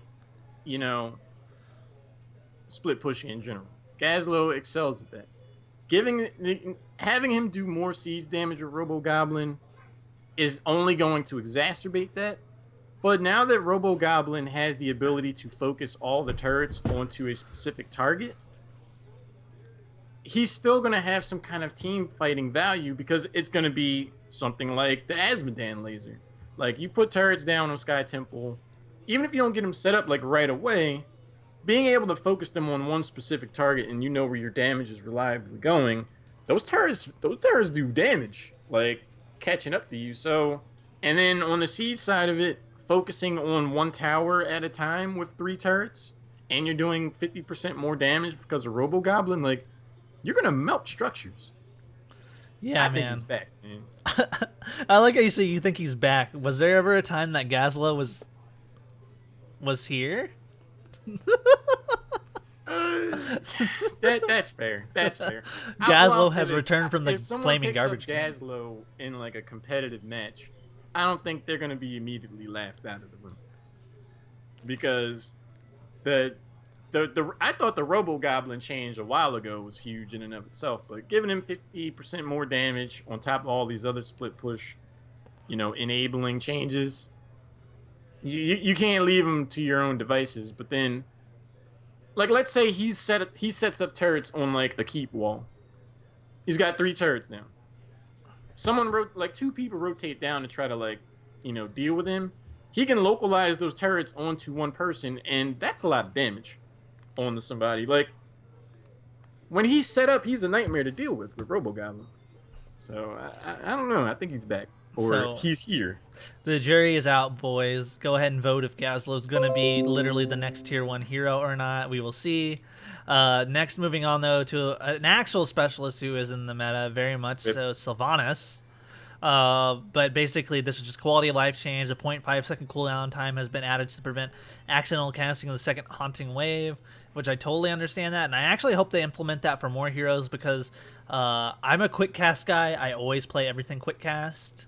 That's just how I play. Karazim accidentally dashing twice because I held down Q for like a 0.25 seconds longer. So double dashing to the person you were dashing to can be kind of annoying. So hopefully we'll see what to do. The Lost Vikings, literally biggest change of the entire patch. Each of the Lost Vikings will now display individual messages in chat when using Hearthstone. Make sure you guys send the check to Blizzard for that. All the donations going out for that change. Thank you, Blizzard. Appreciate it. But seriously, now we're looking for Zul, which he's been really strong. But mostly we'll say that Zul's picked on maps where 2 lanes are close together where you need to rotate and you need to clear them for getting EXP. So a lot of people are like, oh, we need to nerf Zul because he's picked all the time. But for the most part, he's usually first picked and first banned on only those maps. And then on all other maps, some people might pick him up for different types of compositions. So I think he's in a pretty nice place. But they actually decided to change Mortal Wound, where the talent's effect will now only reduce healing received by the target while Mortal Wound effect is active. Healing effects that continue after the Mortal Wound's effect ends will no longer be reduced. So we'll no longer reduce healing received by healing wells or reduce the duration of heal over time effects. So this is definitely just a nerf to that talent in general. It was a little bit too strong in the way that, like something finished. Like, let's say you casted Ancestral Healing and then Mortal Wound wore off, but at the very end of the heal, you would still be affected by it in the past, but now that's no longer a thing. So I think it's a good change in general. Yeah, I understand it. It makes using that a more skillful act. I didn't realize. I don't know if I agree with the whole Ancestral Healing thing on it, but I understand. I understand. Yeah. So, moving on from Zul for that small little change there. Zagara has undergone significant changes. And I don't think that's an understatement. So, yeah. Attack damage decreased from 95 to 86. So, already reducing some of her bullying power in lane. And I've seen people talk about maybe saying she doesn't have as much sustained damage. We'll have to see. Creep Tumor. So, you get 20% bonus attack range now on Creep. Health is increased by that. It no longer costs mana. You can cast a little bit further. It no longer gains health regeneration, so you don't have as much sustain in lane. But remember, the globe changes are also there, so that's also something to think about when they change this. Charge cooldown reduced, and base creep spread distance increased by 33%. So really the utility of these creeps have been increased by quite a lot. You don't get the health regen, but the vision and attack range. Yeah, I mean, you pretty much get endless creep in the base kit now. I think the biggest change to this is being able to cast the creep away from yourself. Because when I would play Zagara, there were a lot of times where I would just, well, let me go into this bush and drop a creep so I can. Oh wait, I'm dead. Because like, you step into the bush and you're effectively face checking the bush, and then you're dead. So being able to cast with some kind of range on that, I think would be helpful. I think it's just gonna make her more annoying. But Ty thinks that it's Rip Zagara, so. Yeah, he does. Bailing Barrage changed a little bit here. Now fires a single Bailing at a time. 4 charges at a cost of 10 mana per Bailing. Bailings have a 3-second charge cooldown. Their damage has been increased by 75 to 91. And they no longer have health and cannot be targeted. So never have to accidentally cast anything on Bailings, guys, I guess. But yeah, the Bailing snipe is real. You can actually make sure you get that one attack. Kind of like bowling. You wait for the pins to come up. You throw your Bailing at them. Boom. Team goes down. Semi-automatic. Semi-automatic Bailing. Like, I mean, that's pretty much what it is. It's like Zagara's a Beretta now. What if we put battle momentum and creep spread into Nidus, please, Fox? Don't, not like this. Hunter Killer damage decreased from 89 to 68. That's kind of, like I said, I feel like like just. Yeah, like they really decreased her ability to be a bully, and to be honest, in this meta right now, she wasn't like, there was arguably a few people who might have been, better than her at solo laning, and now I don't know. It's gonna be really interesting to see how people do end up playing her, as my dogs are deciding to try to wrestle with each other right now for some reason. Devouring Maul though no longer deals damage on impact. Damage per second increased from 43 to 80, and cooldown reduced, though, from 120 to 100 seconds. What do you think of that, Halorn? I think that's big. I mean, it's definitely going to make Devouring Maul more of a concern in team fights. 20 seconds, as we all know, is something of an eternity. I like the change overall. I think it makes sense. Full Metal Jesus says she loses in lanes to others now. Solid. And I would agree with that. I'm glad that some of her lane bullying has been toned down to a degree, but someone that's really good with positioning could still get back some of that damage and bully potential. It makes her a more skilled hero to play. Whereas, like, when I was going up against Zagara, otherwise, I'd be like, man, this is just going to be annoying. Like, all I have to do is put W on me and then click on me, and I just have to leave. Or so, adding more of an active element to that is good, I think. Yeah, for sure. Hunter, we got it for Devouring Maul though, but I don't know, man. It's still a really big playmaker, no matter how you think about it, because of the follow up that can come after it. So, I'm all for lowering the cooldown of it. I'm like, yay, let's do it. Let's have more big plays, more 5-man Maws. Yes, ma'am. I will definitely do that. Nidus Network, new functionality, passively increases your creep spread by 25%. Passively, it causes all basic attacks to lower cooldowns by 1 second while on creep. I wonder if that's what somebody was hinting about earlier. Nidus canals can now be placed on creep. Entering Nidus canals is now canceled by taking damage. The channel time to enter it 2 to 1.5 seconds. Health regeneration while the Nidus Network increased from 8 to 10%, and mana increased by 8 to 10%. And max amount of Nidus canals onto a map increased from 4 to 10. 10. I think Nidus Network is the heroic to go with these days. Literally 10. Because, all right, getting attacked no longer allows Zagara to get away. But in like a coordinated setting, or even if you're just casually looking at your mini-map, you have 10 canals somewhere on the map. Like, you are everywhere and nowhere at the same time. Like, this sends her to the top of the chain, in my opinion, as far as split pushing and global presence. Like, she's up there with, Falstad, Brightwing, and Dahaka now. Like, she can be everywhere. Yeah, exactly. Like, have you guys ever played Whack-A-Mole? Welcome to Whack-A Zagara. She's literally gonna be doop doop doop doop doop doop. just everywhere around the map popping up as you try to take her down. And when we talked about the changes, the split pushing, it's gonna be big. It's actually like a lot of people are gonna joke about Nidus Network, haha, but this is a hero that these two ultimates are gonna be hard to decide which ones you want to take. And honestly, it's just gonna depend on the map. But we say that as if we're thinking we're maybe like playing quick match, we're playing solo hero league. In the competitive scene, I'm just gonna be really interested to see how people end up drafting Zagara. I think she's going to be first pick, first ban on Dragonshire. That's that's. I'm throwing it out there. Being able to cast 10 of these Nidus Canals, it's like, oh, I'm in a 1v1 over the top shrine. Be right there. Oh my. All right, goodness. no, now there's a fight in the bottom lane. Be right there. Like, she's just gonna be everywhere. And you can put those canals in safe spots.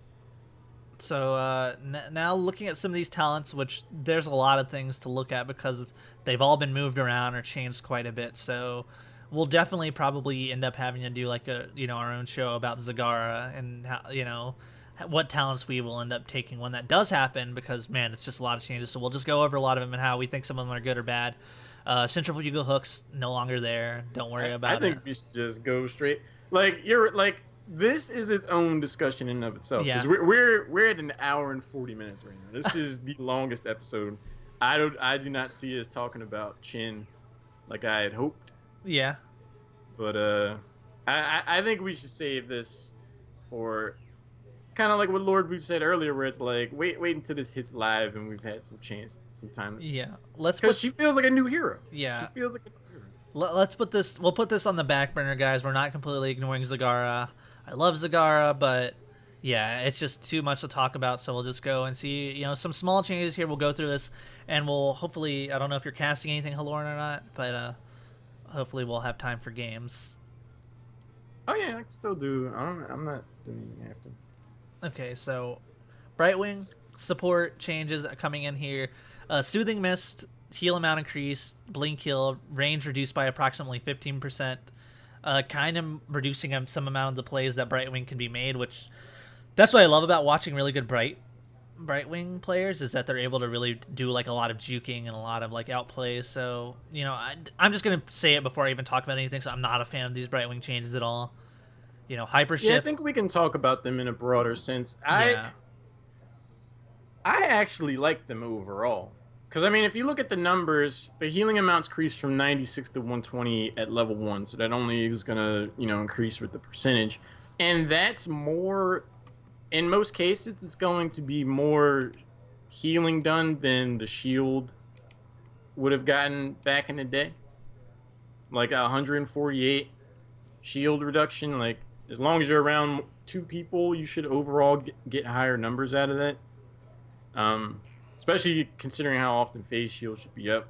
So it's a change to how you approach her, but I think she can kind of take cleanse now, which I think is big. I like them. Best Brightwing is a dead Brightwing. This helps her get dead. Wow. Yeah. Okay, but yeah, I mean, reduced shield duration from 20 to 10 seconds, reduced shield amount from 548 to 400. Yep. Yeah. Just that's what made Brightwing playable, and you're just like, goodbye. I mean, I don't know, man. They almost made her Soothing Mist 33% more effective at healing.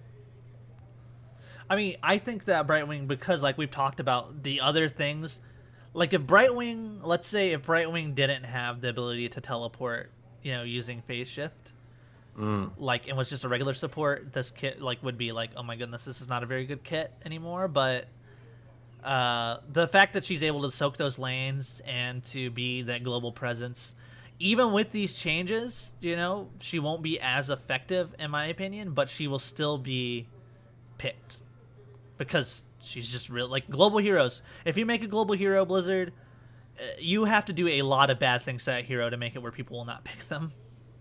Yeah, because I mean the biggest thing that hurt her, I think, is the blink heal range reduction, but the Mystified passive, I don't think that's anything to really gloss over either. Like I just did the math. It's like 20% increase on the Soothing Mist heal. And added 20% of that heal less than a second at a time, like I don't know. I think if people play with her more and just like adapt to what she is now, they might find themselves liking her more than they did before. All right, moving on now to Charism, and this is this is an interesting thing. Insight change now to every third basic attack restores 14 mana. After this effect triggers 100 times, every third attack also reduces the cooldown of all basic abilities by 1 second. I love this personally. I think it's gonna become my go-to talent level 1. Wow, I love the declaration. I love how Lauren so honest and it's just declarations. He's like, I'm doing it, boys. I'm taking the risk and I'm going for it. It's just like Lord Boo just said. Monk has a better battle momentum than Johanna now. Like, you get mana back, and it reduces the cooldowns of your other abilities by a second. Like, if you don't need to take Relentless, taking the extended range on E at 13 now becomes a lot more enticing. You might even see yourself getting more numbers from a healing perspective by virtue of shortening the cooldown of your W. Like in the laning phase, if you're just sitting there beating on a minion with E the whole time, like you're gonna have W up a lot. I guess the big question for me, and it's something that's just going to require us playing, is as the skill level of your opponents gets higher that you're going against, how long will it take you to trigger this effect 100 times? You know, like you're going to be laning, you're a melee hero as Charism. Yeah, you can talk about punching the minions, right? But you have to remember that you're not getting that heal every third attack anymore, right? Mm-hmm. So you have infinite mana to heal yourself over and over again, but if people start harassing you, how long is it going to take you to get that effect to trigger 100 times before you can get that cooldown reduction? And I think that's going to be key. If you can do it quickly, if it doesn't take long at all, then I think this is something you can go to almost every single game, and I agree with you, it's really strong. But if it takes you too long and you're having to stay too far in the back and not auto-attack enough, which you can argue that you probably shouldn't have picked Charism in the first place if you can't, then I don't think you get much value out of Insight. That's fair. I mean, because that's 100 times. That's 300 attacks. 300 attacks. I agree again with Lord Boo in that the math will probably shake out. The Insight would be better for AoE healing and Transcendence for single target healing. So I think if you're in a situation where like Charism is like Charism Tassadar, and you're not sure if you need more damage, but you don't want to like you might need more damage, but you would feel bad if you took Iron Fist at 1 and then found out you needed more damage. Insight is a nice middle ground to where you're like, all right, well, I feel more comfortable about attacking more often, and that'll help me, but I can still kick out some pretty significant healing numbers. I think it's a good middle ground. All right, so I think this is good. Like I said, just in conclusion, because we would never be discussing Insight ever on the show, right. And now we are, and so it's definitely something that we'll have to see how it ends up being played. But man, I think this is really good on Blizzard. And we always like to give them a little poke when they do something silly, but good job here. And we're gonna. Somebody did do the math there, so I guess we can take that out. But we'll go to Uther here. Divine Shield, mana cost reduced from 100 to 80, mana cost reduced from 100 to 80 on Divine Storm as well. So he was pretty mana hungry sometimes, so I can understand that. That's pretty good. Block removed and reach removed from level 1. So not there anymore at all. I'll say that. Thank you, Blizzard, from the bottom of my heart, because there was a game, I will never forget this Heroes of the Storm game I had, where we had a solo support Uther that took block, amplified healing, the spell shield at their they tried to build themselves like a tank, and it failed horribly. Like, you just couldn't do it. And all these changes invite the idea of Uther not only being able to heal more often outside of its cooldowns, but having more of a place on the front line that isn't as ridiculous as it would have been before. So, once again, trying to fly through as much as possible since the show's going on pretty late. They moved some talents around. Hammer, Lightbringer, and Amplified Healing is actually removed.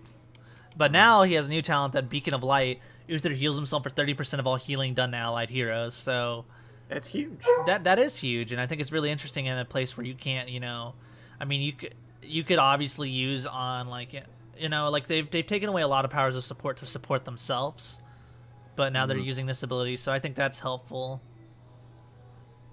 Silence, you said Tiger for E-Star. Like He the was block on Uther. I just get triggered every time I saw block on Uther. That was one of the games where I messaged the guy afterwards, and I was like, I wasn't even mad. It was not like I flamed him. I was just like, why did you take those talents? And he never responded, and I never got closure. Level 7, they moved Wave of Light, Holy Fire. Now you can deal 18 damage per second to nearby enemies, and if you're attacking them, you get a damage increase of 20% for 3 seconds. So I don't think anybody's still gonna take that, but yeah. Well, it stacks up to 3 times, so 18 times 0.6. He's doing the So math. that becomes 20, 28, 29 damage per second at level 1. No, that's level 7. Well, so at level 7 then. So I don't know, man. I'd be curious to see how that works. Yeah. You know what else is that? Isn't there? There's some other ability that everybody picks at level 7, right? Though on support. I don't play cleanse. Oh, I see what you did there. Well, Level 13 being picked up. Holy Shock.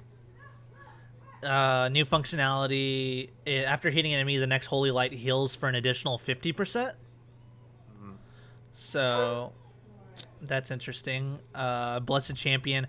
After casting Holy Light, all basic attacks for 5 seconds will heal Uther and all nearby allies for 20% of the amount healed by Holy Light. I think that's amazing, man. It'll be. I want to try that to see how much it actually does, because It's gonna be a more active. In a lot of ways, I think this new Uther, if you take these talents, will feel like Rhaegar. I think he will be a more active support than Rhaegar, if anything, by virtue that he's able to Divine Shield himself still. Because these talents invite you to be attacking out on the front line, and you're healing yourself, potential level 4, and then everyone around you at 13. So long as you're being on the offensive, but once you start getting bursted, you can do what Rhaegar can't do anymore. yeah, I think we'll definitely see a different way that Uther's played. But like I said, it's one of these things that we'll have to dedicate like a post-patch, like different ways that we do this build, because there's a lot more, small changes that he did. Because basically what they're trying to do here is just trying to make it where Uther, like literally there was like, if you wanted to play Uther effectively, there was one build, you picked it every single time, and that's how you did it. And now they're trying to make it where you actually can. Yeah, exactly. So, so now we're gonna move on here, trying to move along as quickly as possible. It's already 9:51 Eastern time here. Yep. So much to talk about in this patch. They changed a little bit about Arthas. Not too much to really write home about. Mana cost reduction reduced from 3 to 4 mana per second. Heal amount increased from 3 to 4% of maximum health, which actually that's pretty good. That's a pretty decent amount of change. Nice. And Icebound Fortitude cooldown reduced from 50 to 40 seconds. So once again, just looking at everything, trying to change some of these talents up. Chen's big change here, which can no longer be canceled by reactivating the D. I've done that to myself enough to where I think that's a pretty nice quality of life. Doesn't change much about where he's at in the meta, and I'm still looking forward to talking about Chen more in depth. We don't have the time for it, unfortunately, this time, because of how huge this patch is. But I like that. Yeah, Cho, just the match's Buddy Gull there, adding some damage to things. Lies, plain lies. What are you lying about? What are we lying about now, Lord Boo? But surging. Yeah, I don't know if Rune Tap is still back on top. I don't know about all that. Yeah, it's surging dash, increased speed and range bonus from 25 to 50%. So once again, just some talent changes for Cho'Gall, Dahaka. Adaptation: the time before heal activates reduced from 5 to 4 seconds. I don't know. I still think it's a garbage heroic. You just like, I just, oh my gosh.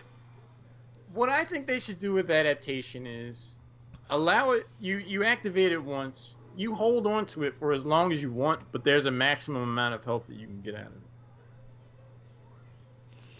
Yeah, Because I don't know. Otherwise, I mean, we've talked about why I don't really care for this heroic in the past episodes. I don't want to jump too far back into that, but I just don't like that heroic. And Lord Boo, for the sake of time, we're not going over like too much detail at the end of this patch. So, you know me, I love me some Chin. I play some Chin. You've seen my Chin game, so I totally agree with you that that's a pretty, that this change here to Chin. Yeah, I don't know.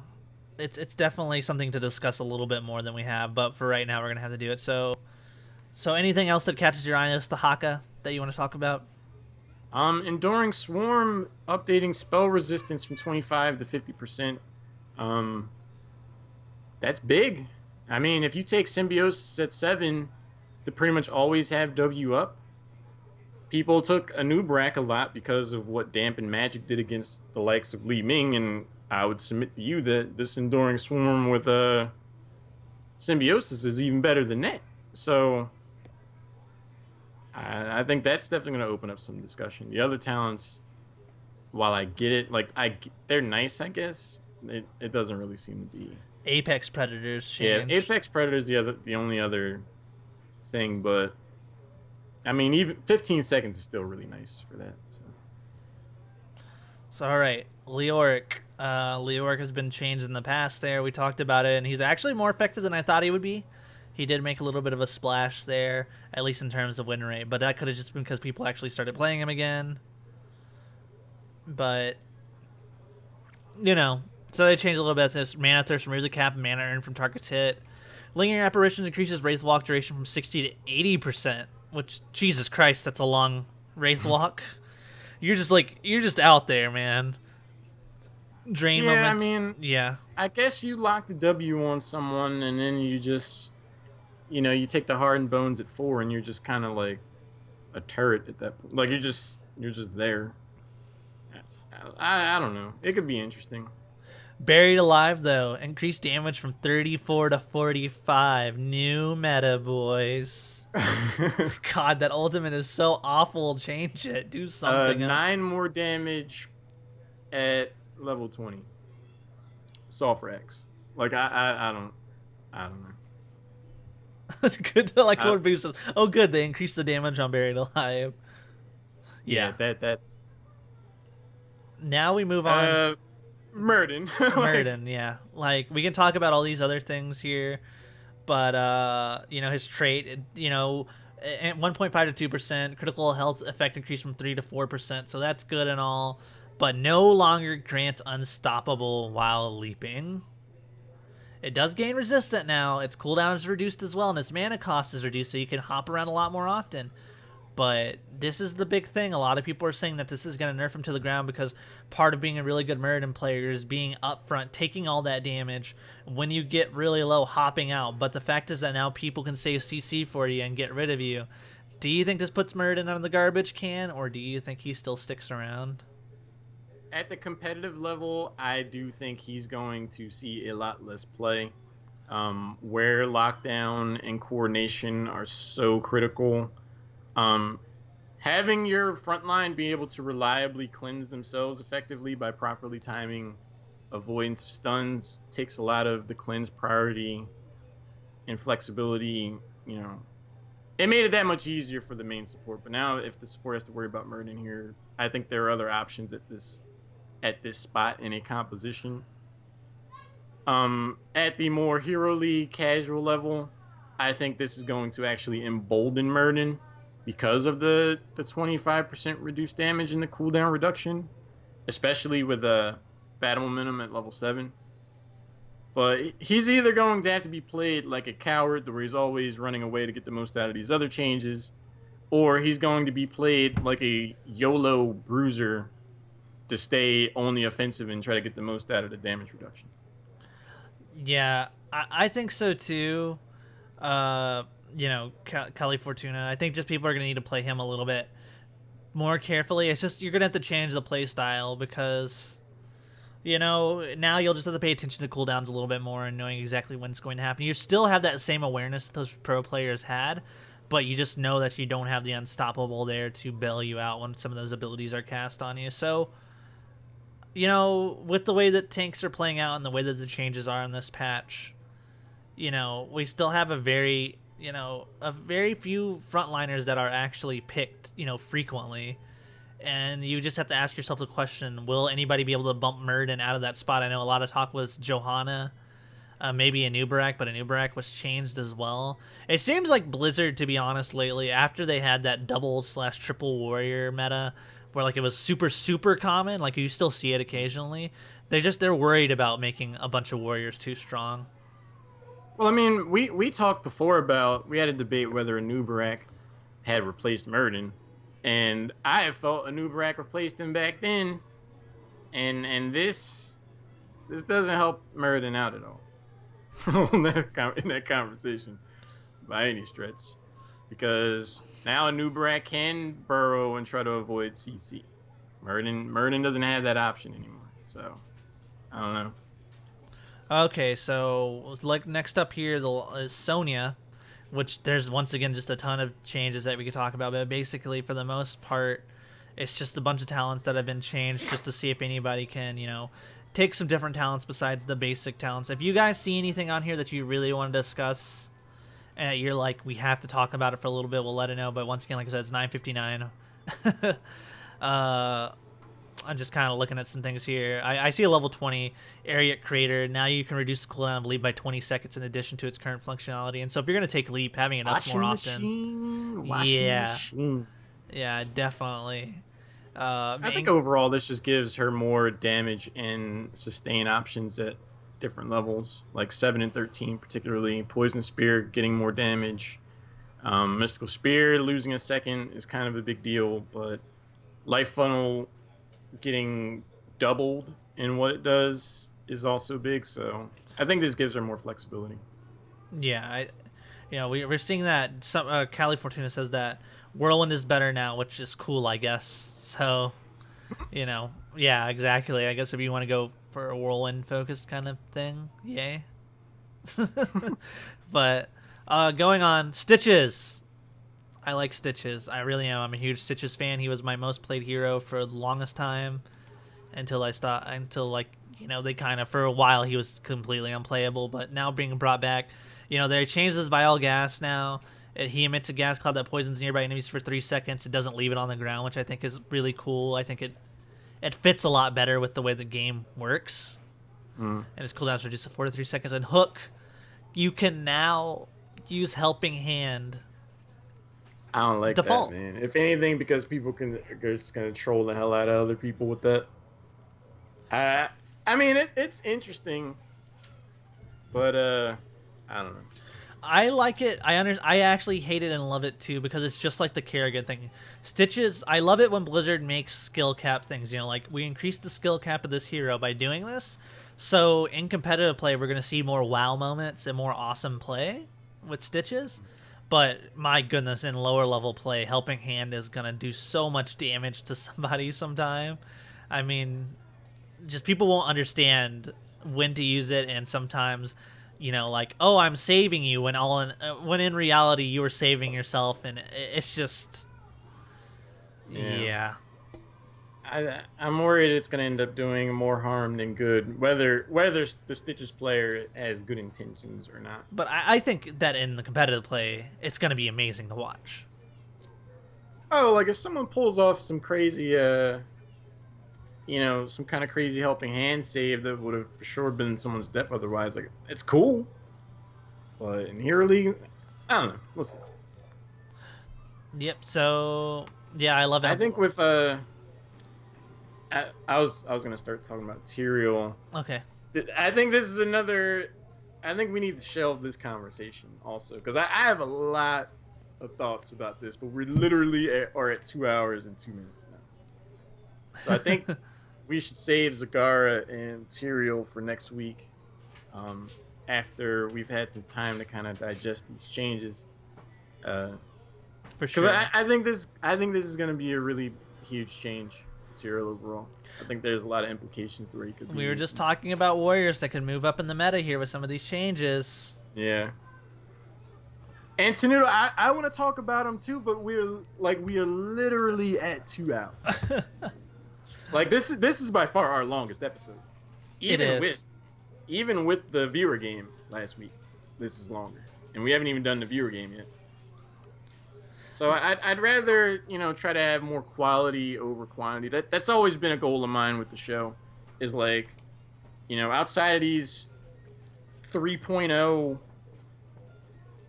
I mean, Tenuta, I'm game to talk about them. I just want to, I don't know. This patch is just huge, but normally I just like to talk about 2 or 3 heroes in a broad or like in a more narrow and in-depth sense, rather than try to like jump into 7 or 8 different. Like this patch is just like an anomaly in how big it is. Normally we'd have time to talk about stuff like this, but no. Presently there's not a Meta of the Storm Discord, but maybe there should be. Yeah, but yeah, that might be good for people to post things about discussions and things like that. That'd be interesting. But another conversation for another day. And hey, guys, this is the show too, right? We have to keep you guys coming back and thirsting for more. So we got to leave some of this content for you to come back for. But I think as far as that goes, an announcement: we're gonna try Monday night next week. Monday night at 9 p.m. East. Or yeah, was it 8 or 9? Did we settle on? I'm not sure, to be honest. I think it's gonna be 8. Next Monday, 8 Eastern is gonna be the next episode.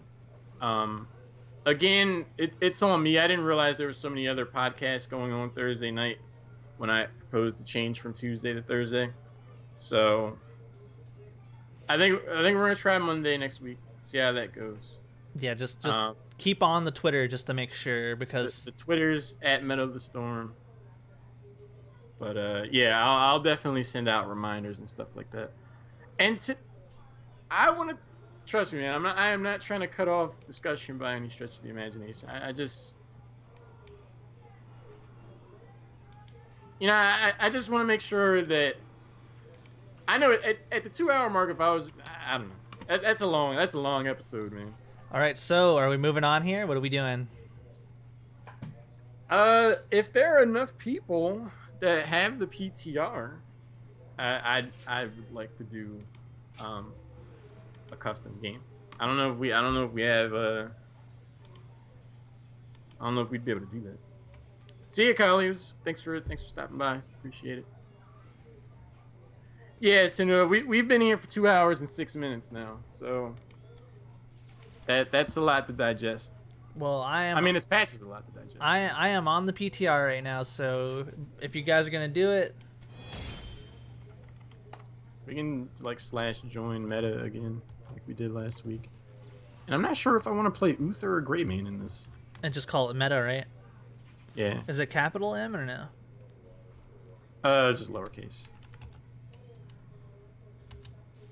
So how about this? If you guys have the PTR, jump into PTR / join meta, and yeah, I think we'll do a quick match. I think that'd be a good way to go about it. Sounds good, yeah.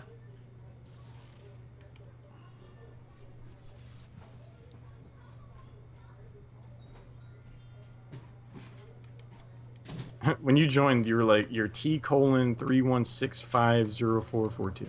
Jesus. Argy's there. Argy's ready to go.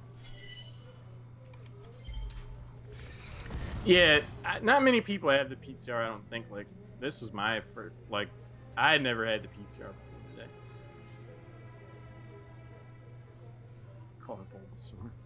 I really wanted to get into Pokemon Go, but asking me to step out into a world like that, I don't know about that. So we got 3 people going on here. Is there any more people logging in? See, I wanted to do. I, I wanted to try Uther being more of a bruiser. Yeah, Argy. I wanted to try more of a bruiser with I wanted to try that Greenman build, but I also wanted to try the more active Uther setup. I don't know which one I want to do more now. But since you guys are Dahaka and Tyrael, I'll go. So yeah, next week we gotta talk. We gotta talk Tyrael, Zagara, and Gul'Dan won't be live yet, but I think we can still talk about him. So there's that. And then hopefully we'll have time for our boy Chin. Mm-hmm. Oh, well, with Lord Boo being here, I think I am gonna try.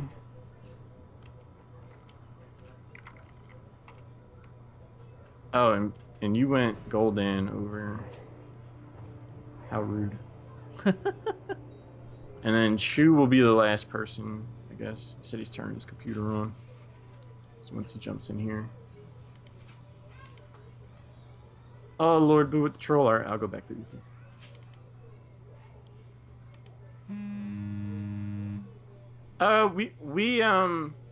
Die Fear, we went through more of the patch, but we decided it'd be better to wait until next episode to talk about Tyrael and Zagara since their changes were so extensive. So we're gonna move to Monday nights and see how that goes for a couple weeks.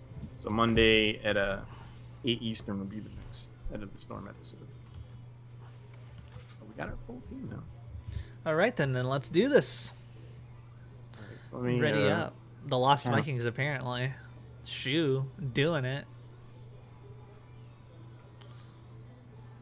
So I think I'm going to double down on this auto attack frontline kind of Uther. So I'm gonna go for Hammer of the Lightbringer at 1, which basic attacks restore 8 mana. At 4, I'm gonna go for that the Beacon of Light, where I get 30% healing of everything that I do. At 7, I probably will still go for Cleanse. I don't think we need more damage. So, while Holy Fire is interesting, I don't think we need more damage. Not with Greymane, particularly in Gul'Dan. So yeah, we'll be fine there. So I'll probably go Cleanse still. There's literally no MMR here, guys. So do not be surprised if you see us go up against like freaking. Yeah, we can get wrecked. We can get like go up against a pro right now, and it would a pro stack.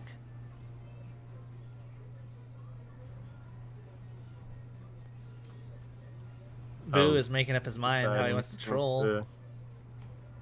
Beacon is at 4. And then I'll probably still do Divine Shield just because I wanna see how well that does with him out in the front line. And I tell you what, guys, if you people are watching, whoever is still watching in chat, I will actually let you pick my Gul'Dan build. So whatever you want, Rip. I will pick it.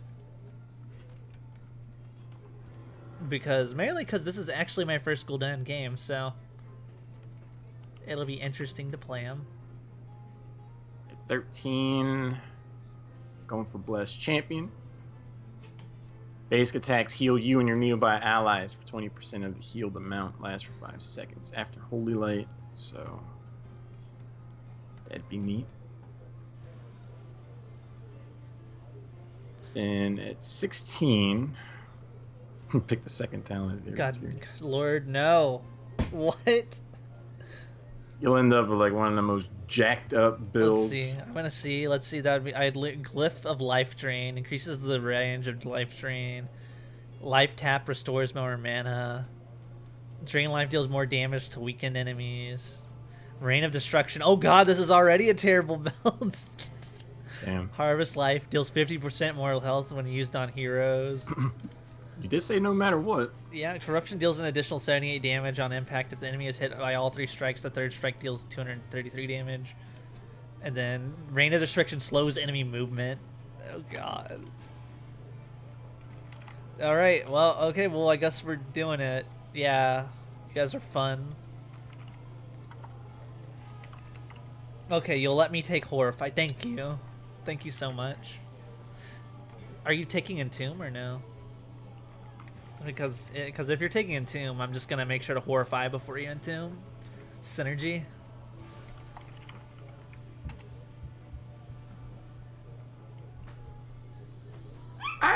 I sincerely think that build that I theorized for Greymane is going to be crazy. All right. Well, since Lord Boo is actually playing the game, Dulfer, you can definitely pick my talents for me. Don't let Lord Boo be that mod. He's using his mod powers too much. OP. All right, so we're going against Greymane, Azmodan, Zagar, Gul'Dan, Wait, what? How did they not get a support? Who knows? Feels bad, man. Dude, they got hosed. And they're only two of them are in a party right now? Yeah, this is at the same PTR. time, we cannot afford to get rocked right now. If It's we lose this game, it's Garnatera though. Is it really a game? oh, QM rules don't work on. Oh, okay. Still, I thought they'd at least get a support. All right. And if we see Nidus, then we're not. So I go Pursuit of Flame first? Is that what you're saying I need to go? Because you have to tell me in chat, otherwise it doesn't work. I tried it, it doesn't work. Yeah, if we lose this would be. The gates shall open. Oh, I still got the poverty horse. Damn. Well, I'm not alone. Shoot, please. Thanks. 4, 3, Didn't leave me 2, out. 1. Let the battle begin.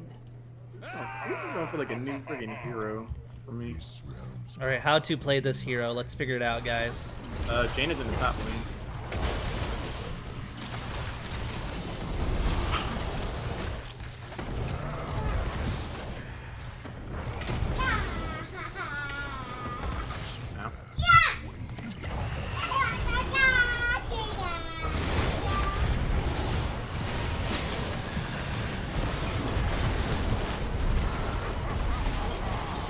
Oh shoot!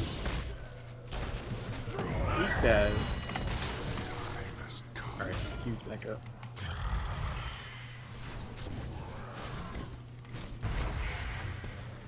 See, I was gonna leave me out here in the mid lane by myself.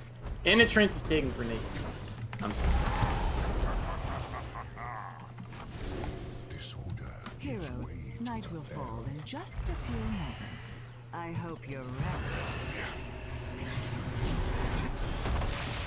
Yeah, we're not stopping this one.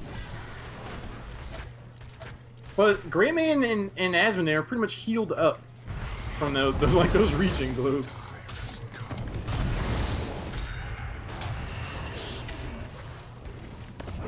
Let's start top. The Shamblers rise. Boo gets the sneak looped. Claim their seats.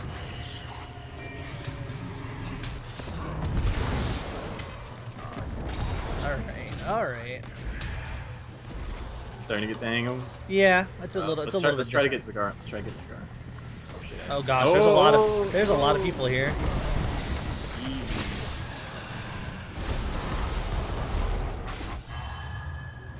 Uh oh, we're going down, folks.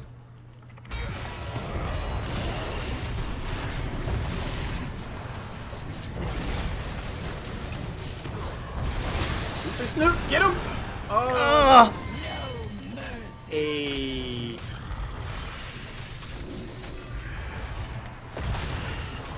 Oh no, the creeps are dying so fast I can't heal. I'm gonna miss that wider width on W though with this tool. I'm gonna go tap our new and improved well. Yeah, skill shot things.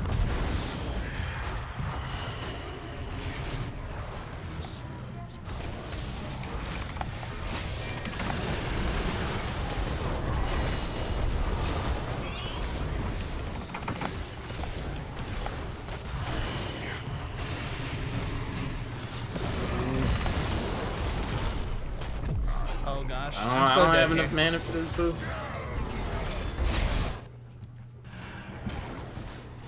Get to the well. Oh, no! Oh, I'm gonna. Oh, you do get a lot of mana for this.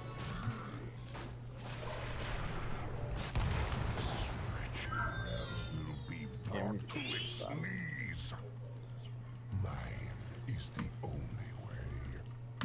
We're getting wrecked, guys. Yeah, well, I mean, they have a lot of burst damage.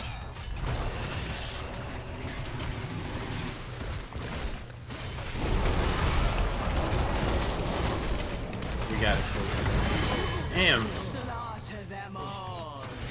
A worthwhile sacrifice.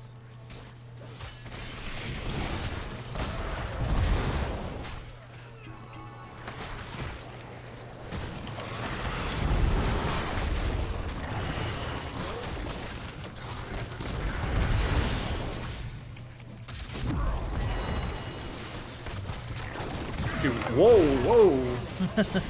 Why? That turn, though.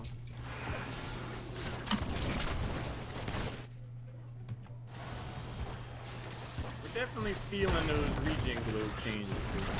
They are sustaining through this.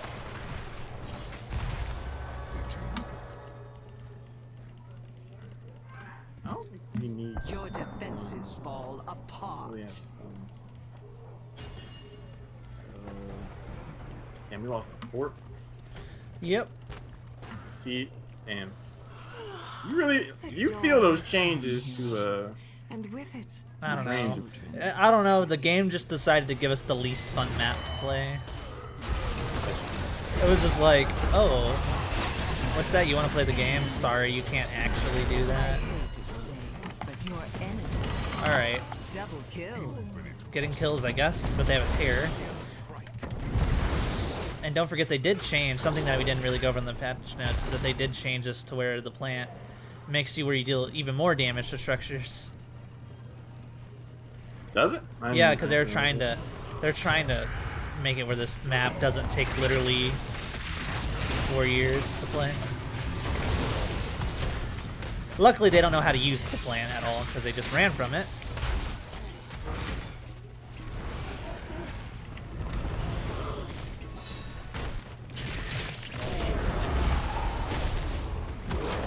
Okay. A little bit lag there. They do have their roads. Yep, they do have a road. You're completely correct about that.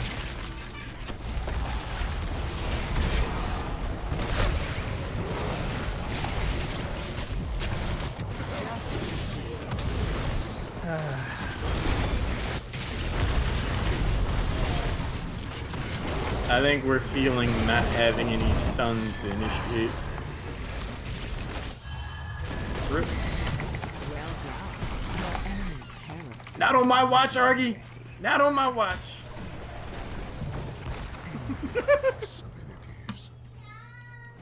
We're feeling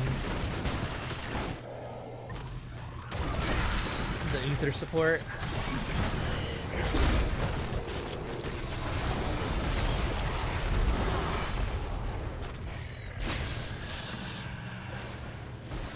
Well, I'm gonna put it this way. I don't think Gul'Dan is very good against a team when they have a lot of just like all damage. Cause like trying to use my trade is just like freaking suicide. It's just like sacrificing even a little bit of health versus Greymane, Jaina, Asmodan, Zagara. Doesn't feel good. I was like, shoot, man, you can't leave me here as Uther to try to get this damn thing by myself. Night falls once more, and soon the Shamblers shall rise again. Yeah, the region globe change definitely invites the possibility of a support composition.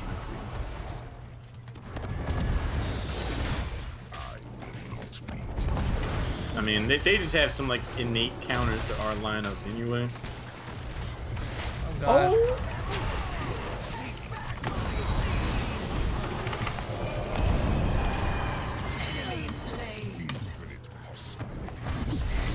Just I can't.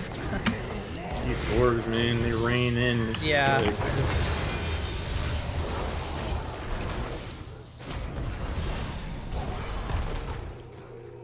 I can't chase with you guys. I will. They're probably chasing. smack-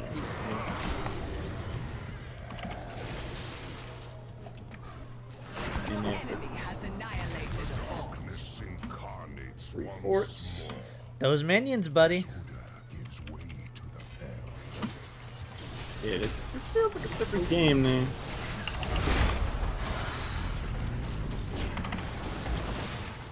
Ow.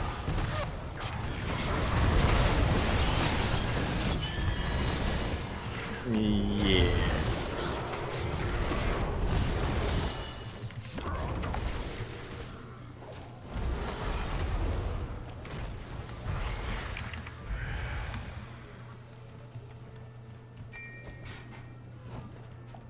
Alright, I got Horrifying 5. They're gonna be around here, aren't they?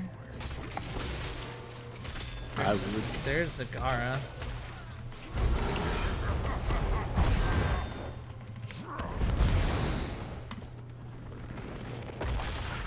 Jeez, those orbs hurt so much. Careful.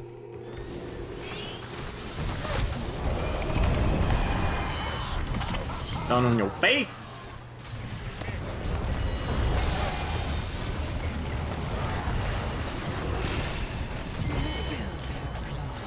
Here we go. Don't want to get hit by that.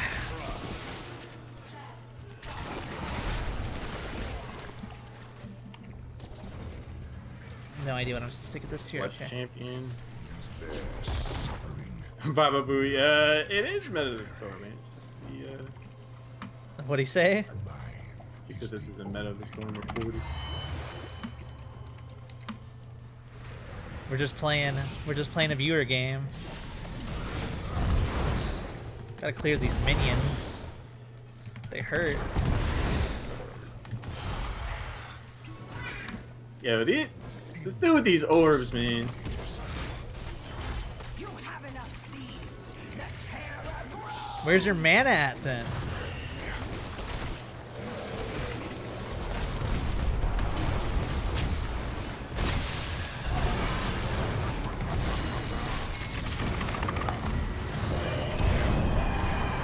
Okay, fear me towards you. That's fine. They shall feed That was not the move.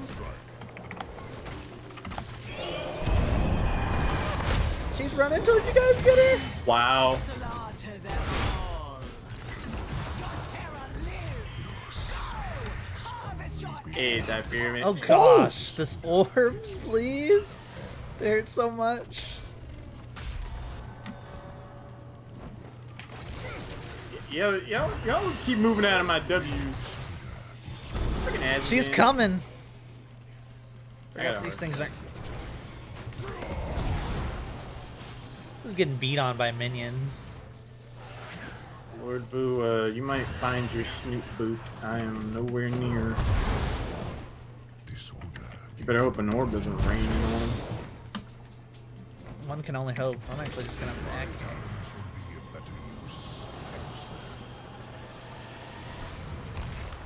All right, so they. That's actually a good question, Diaphragm. I don't know. What do you Does ask? fear interrupt Mosh? Oh yeah, I would Your terror definitely has think so. fallen. You are but meat and flesh. Because it's a once stationary more. channeled ability and you have to move. Sounded like Mr. Destructor right there. Alright, I don't know if I'm getting to you in time, man. They shall feed my Fiction. Oh! killing spree. Spill their blood. Dude, Argy!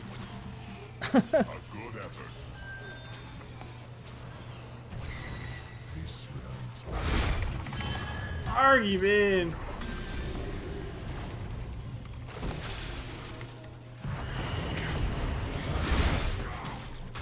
He was like just outside of my heal range. Like Look at him go! Look at you go! He's going. I got you, fam.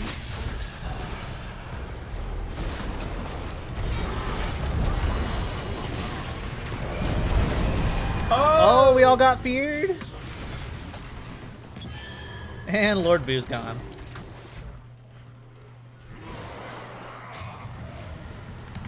There's merits to this like front line we're kind of set up, but I don't think we have the front line full. Like no stuns off the front line is definitely making stepping forward into this kind of burst. It is time for a new strategy. And meanwhile we lose our keep. Damn. Damn. I'm telling you, man, split push to the like this split push meta is here. Well, we don't really have a comp to deal with it. We have a silly comp. It's over for now, but don't get too comfortable. The infested will return again.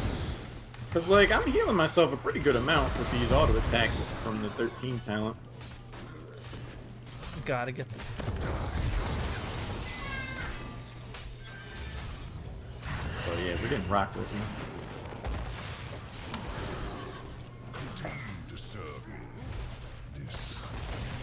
We gotta.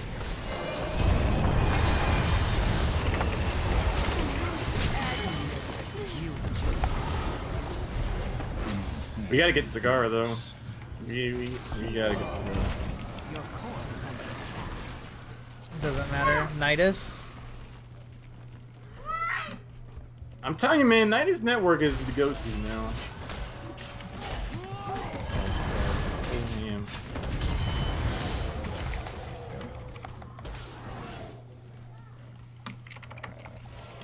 A terror has grown for your enemies, heroes.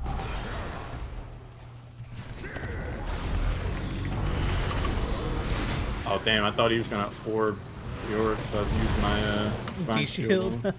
Yeah. Sorry guys, I was hoping this game would be a little bit more entertaining, but we just literally got the worst. Split push Zagara with 10 Nidus Network pods, man. Dude, it's just She has it's just pods this behind map. in every keep, and she still has 4 to consider. Like, that's insane. Freaking express elevator all over the map. Stop that for me.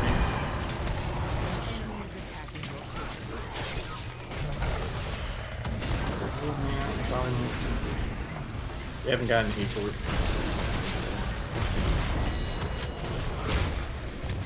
Well done.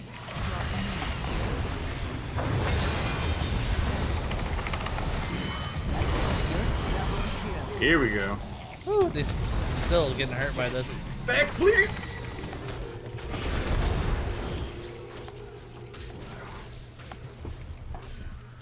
Let's attack this fort.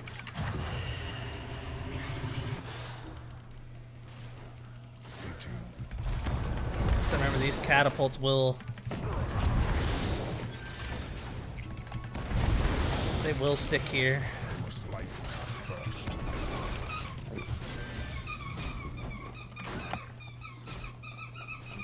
The night comes, heroes.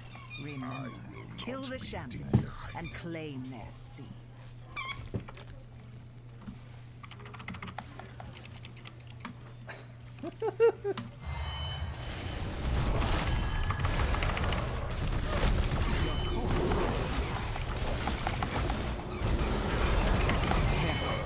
Get wrecked, Grammy. Are you kidding?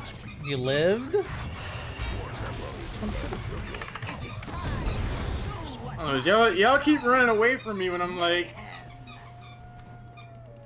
we have no seat with this comp. Look how fast Zagara moves around on this creep, and I'm getting shredded. Oh my god! You can't build team fighting comps anymore. That's what I'm learning out of this.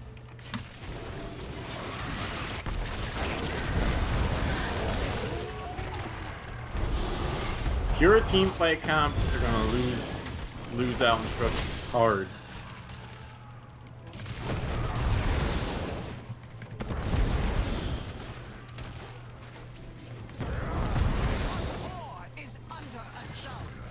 But yeah, we don't even have a specialist.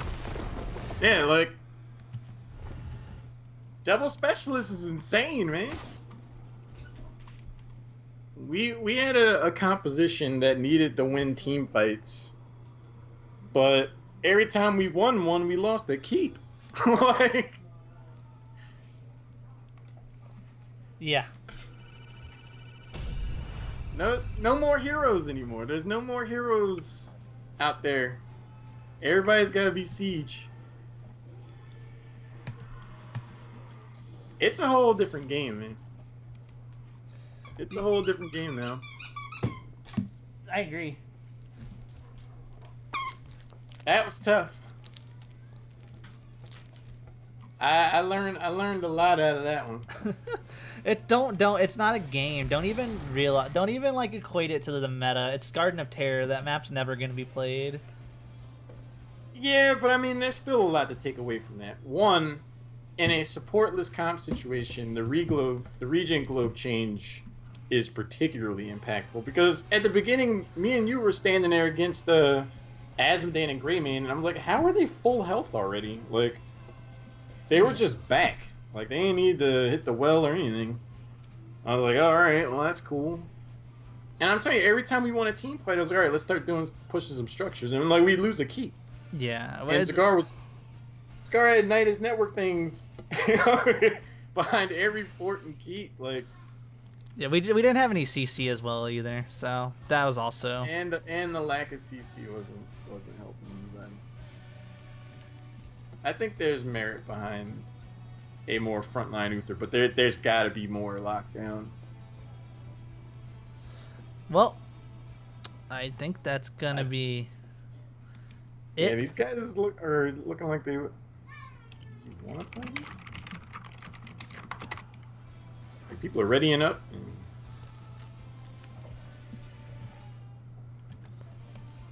I mean, I'm game. I'm game. People want to play. Do one more, I guess. I mean, I'm just hanging out at this point. I will say this. I know that was one game, but I really didn't like the feel of Gul'Dan. We'll see. I don't know. I feel like his trait wasn't a situation for Gul'Dan to strive in anyway. Yeah, I don't know. It's hard. He just takes a lot of health, and I think when they did it, like, I think they were planning, like, you know, like, oh well, this, like, thinking of the trait in a vacuum where you never get hit by abilities. I don't know. It's just.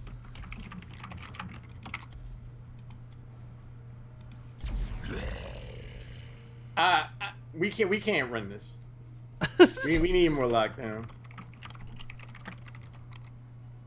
We can't. This. All right.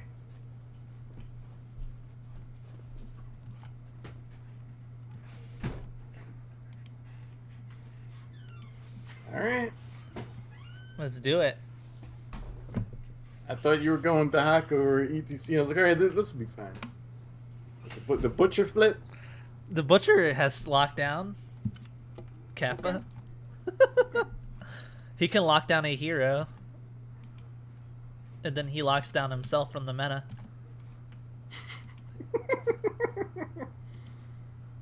Ooh. Yeah, Everybody's talking about Pokemon Go, man. I can't. I was really looking forward to it, but then I was like, wait, like, I gotta go how far? Like, you can't even do a Pokemon battle until you go, like, somewhere. And I was like, I just don't have time in my life for this. What are you talking about?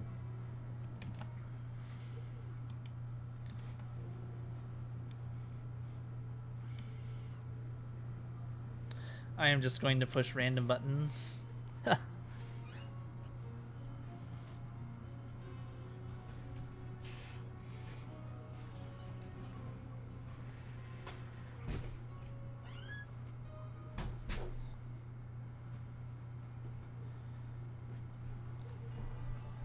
Pokemon Go is this new Android and iPhone game that came out. It's pretty much Pokemon, but like you have to go out into the world to get different Pokemon.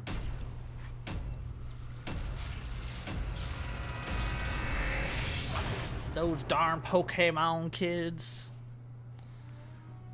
Okay, we got Kerrigan, there's Zagara, there's Asmodan, there's Aslo. Gosh. Do you think they want to? You think they want to push, guys? You think they want to push? Ooh. This composition, though.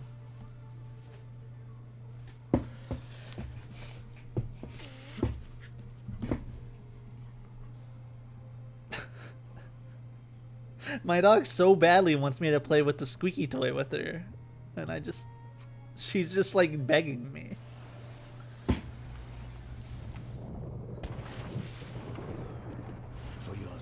Right, let's do it. If you wish to live, Rip back. that is.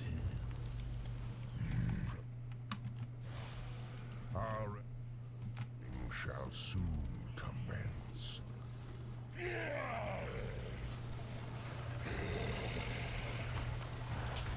God, the infest talent.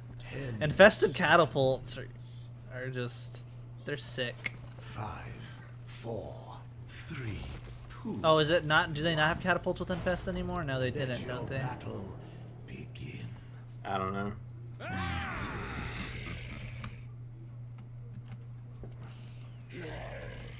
Alright, let's play us some Butcher, the most balanced hero in the game.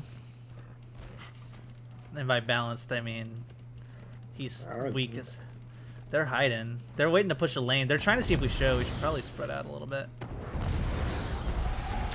Okay, yeah, let's like.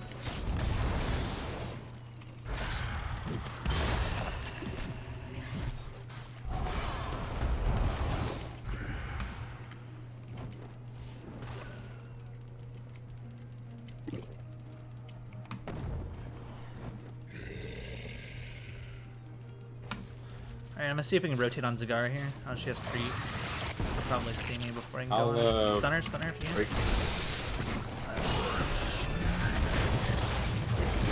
We didn't get the slow from Lord of Doom. Out of position reported, Leoric. Not diving under tower reported. Light of the sun grows within the temples. Soon they shall bask in my glory. Well, our Zagara is doing work. Okay. Through the temples. That was interesting. Guardians, do not let these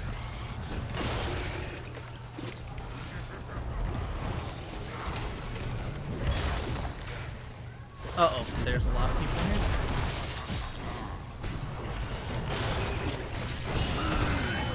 How do you play Butcher? By winning. Body blocks. MLG Uther. Can confirm.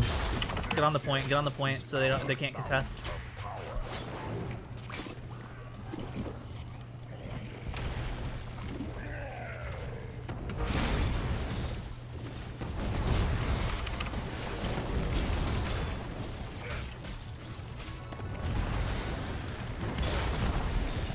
Sorry, this video. This cigar is pretty good.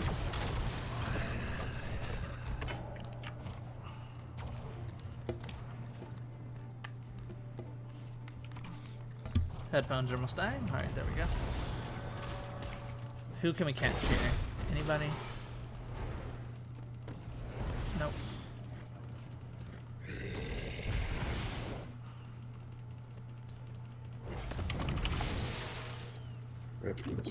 I got my max meat stacks, man. I'm happy. I'm a happy man. I'm a happy meat man. Alright. I'm gonna try to wrap around and get the stun. Might be able to get a double kill here. Stun him. MLG! MLG! Alright. Oh no! Calculate it! Get away from me, minion! Oh, that minute's gonna get you!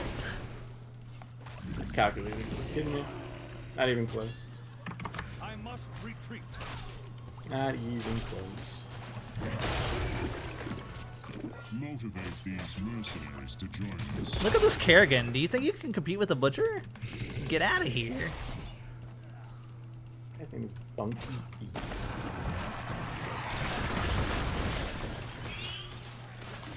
They're coming.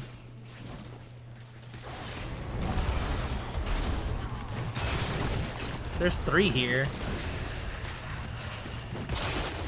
This is me not caring like at all about you.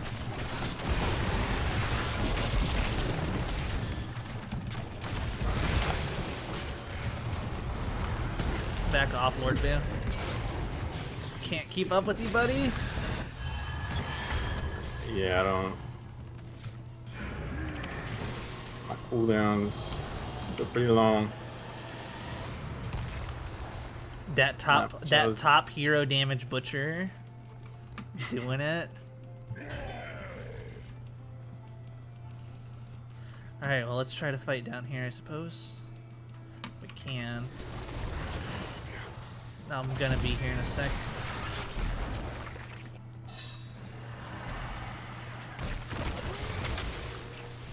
I gotta say, man, I'm really not a fan of this split push and stuff. Like being on the other end of it.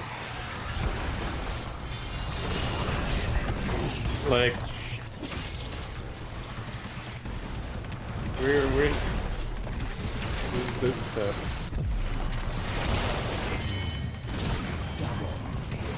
Yeah, that's fine. I did my job. Alright, let's go on the point, get on the point.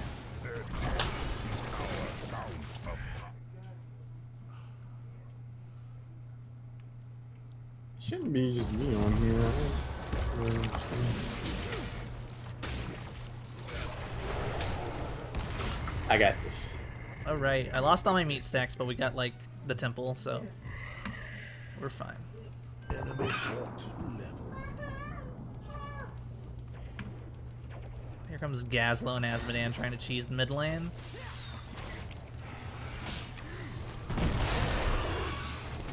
Oh god, what are you doing, Argy? I can't think that anymore on the show.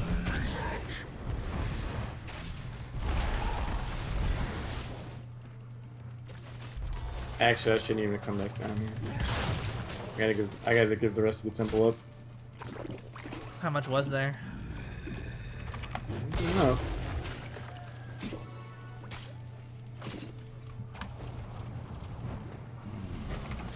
My temple's power has been extinguished.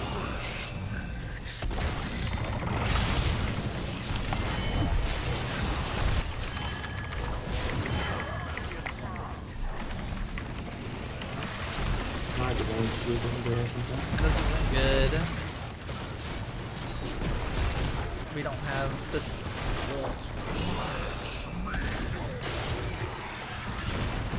Yeah. Triple specialist is. I'm fearful for where this game is headed with this patch. No, it's really not. I mean, we're just dying when we don't need to, like, I don't know. There are times that we're just dying in very, very silly positions in this game, like right.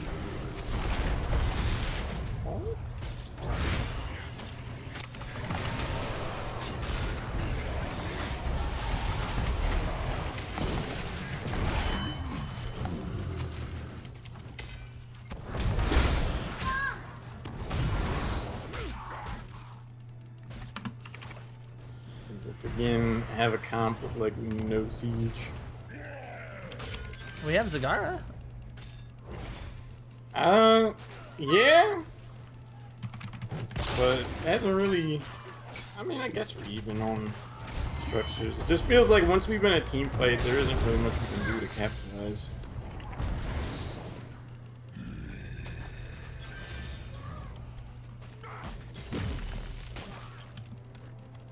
We gotta stop top lane push.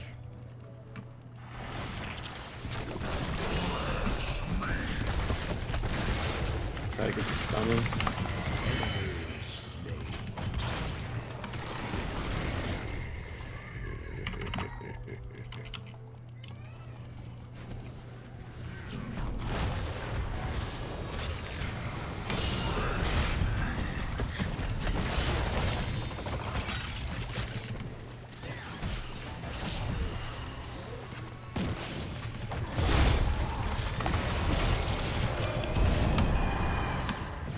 Oh, and it's not enough.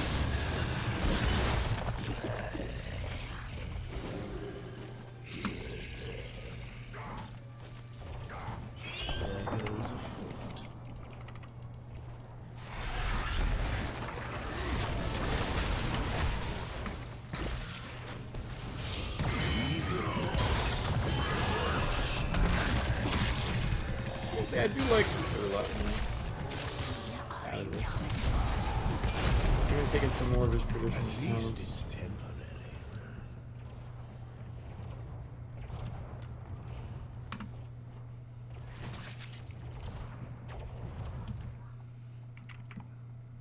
I would imagine they are on the boss. Nope. They're not doing the smart play, luckily. No, we don't need to fight for that, probably, unless we're at full strength. Yeah, I'm going down there if people will show up.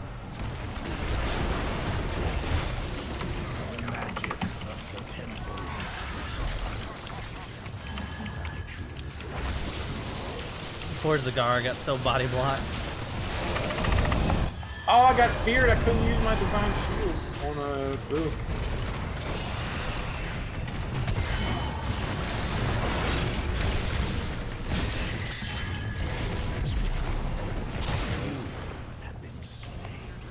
I don't know, there's just no reason for us to even be there. It's a brawler. It is a multiplayer brawler. Multiplayer? What are you talking about? Team fighting game, man. It's deathmatch.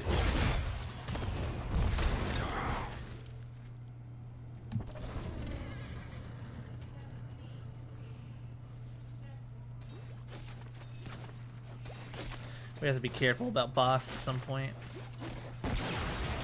They have a good boss taking team, that's for sure, but they aren't doing it.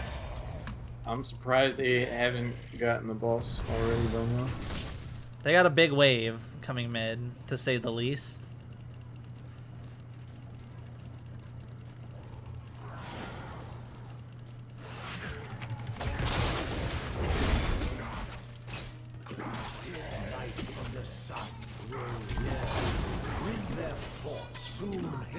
Poor Zagara. Dead again. Overextended again. Argy!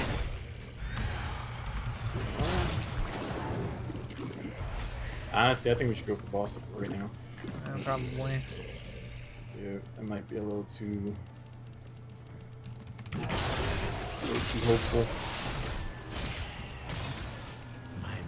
You said boss, I'm doing it.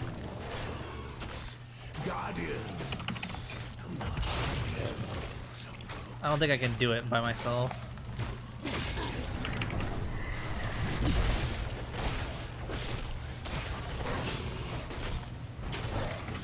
This tornado's kicking my ass.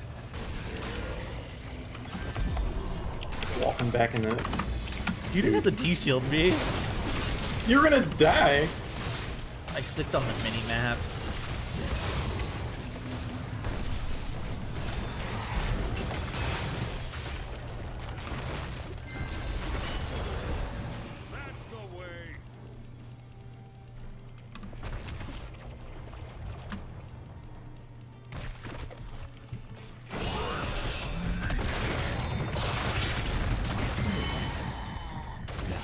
Push with boss, I guess.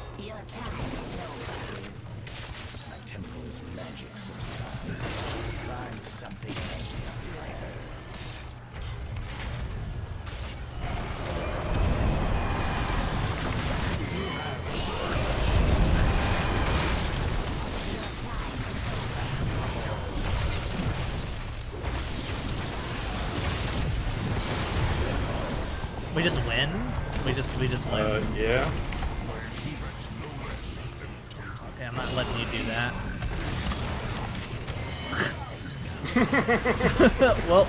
well, the throw. GG, boy. The throw. The throw.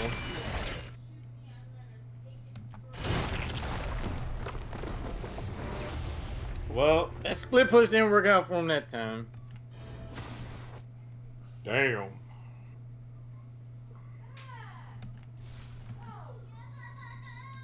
That was that next level Uther play right there. He's like, yeah. I love Uther. He's great.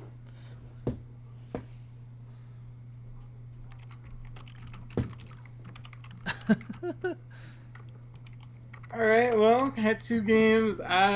This future meta is gonna be interesting. That's for sure. Yep. I can't call it. I can't call it one way or the other. But thanks for hanging out, guys. Very fun episode. Again, next Monday, 8 o'clock Eastern, Meta of the Storm, episode 8. Looking forward to it. Yeah, guys, thank you guys for so much for doing that. And by the way, just go follow myself at Bleedies or at Haloran and at Meta of the Storm, so you can get updates on what we're going to be discussing or things that you want to tell us to discuss. I know some of you guys have already done that in the past, but as for that, we're going to be signing out for the night. Thank you once again.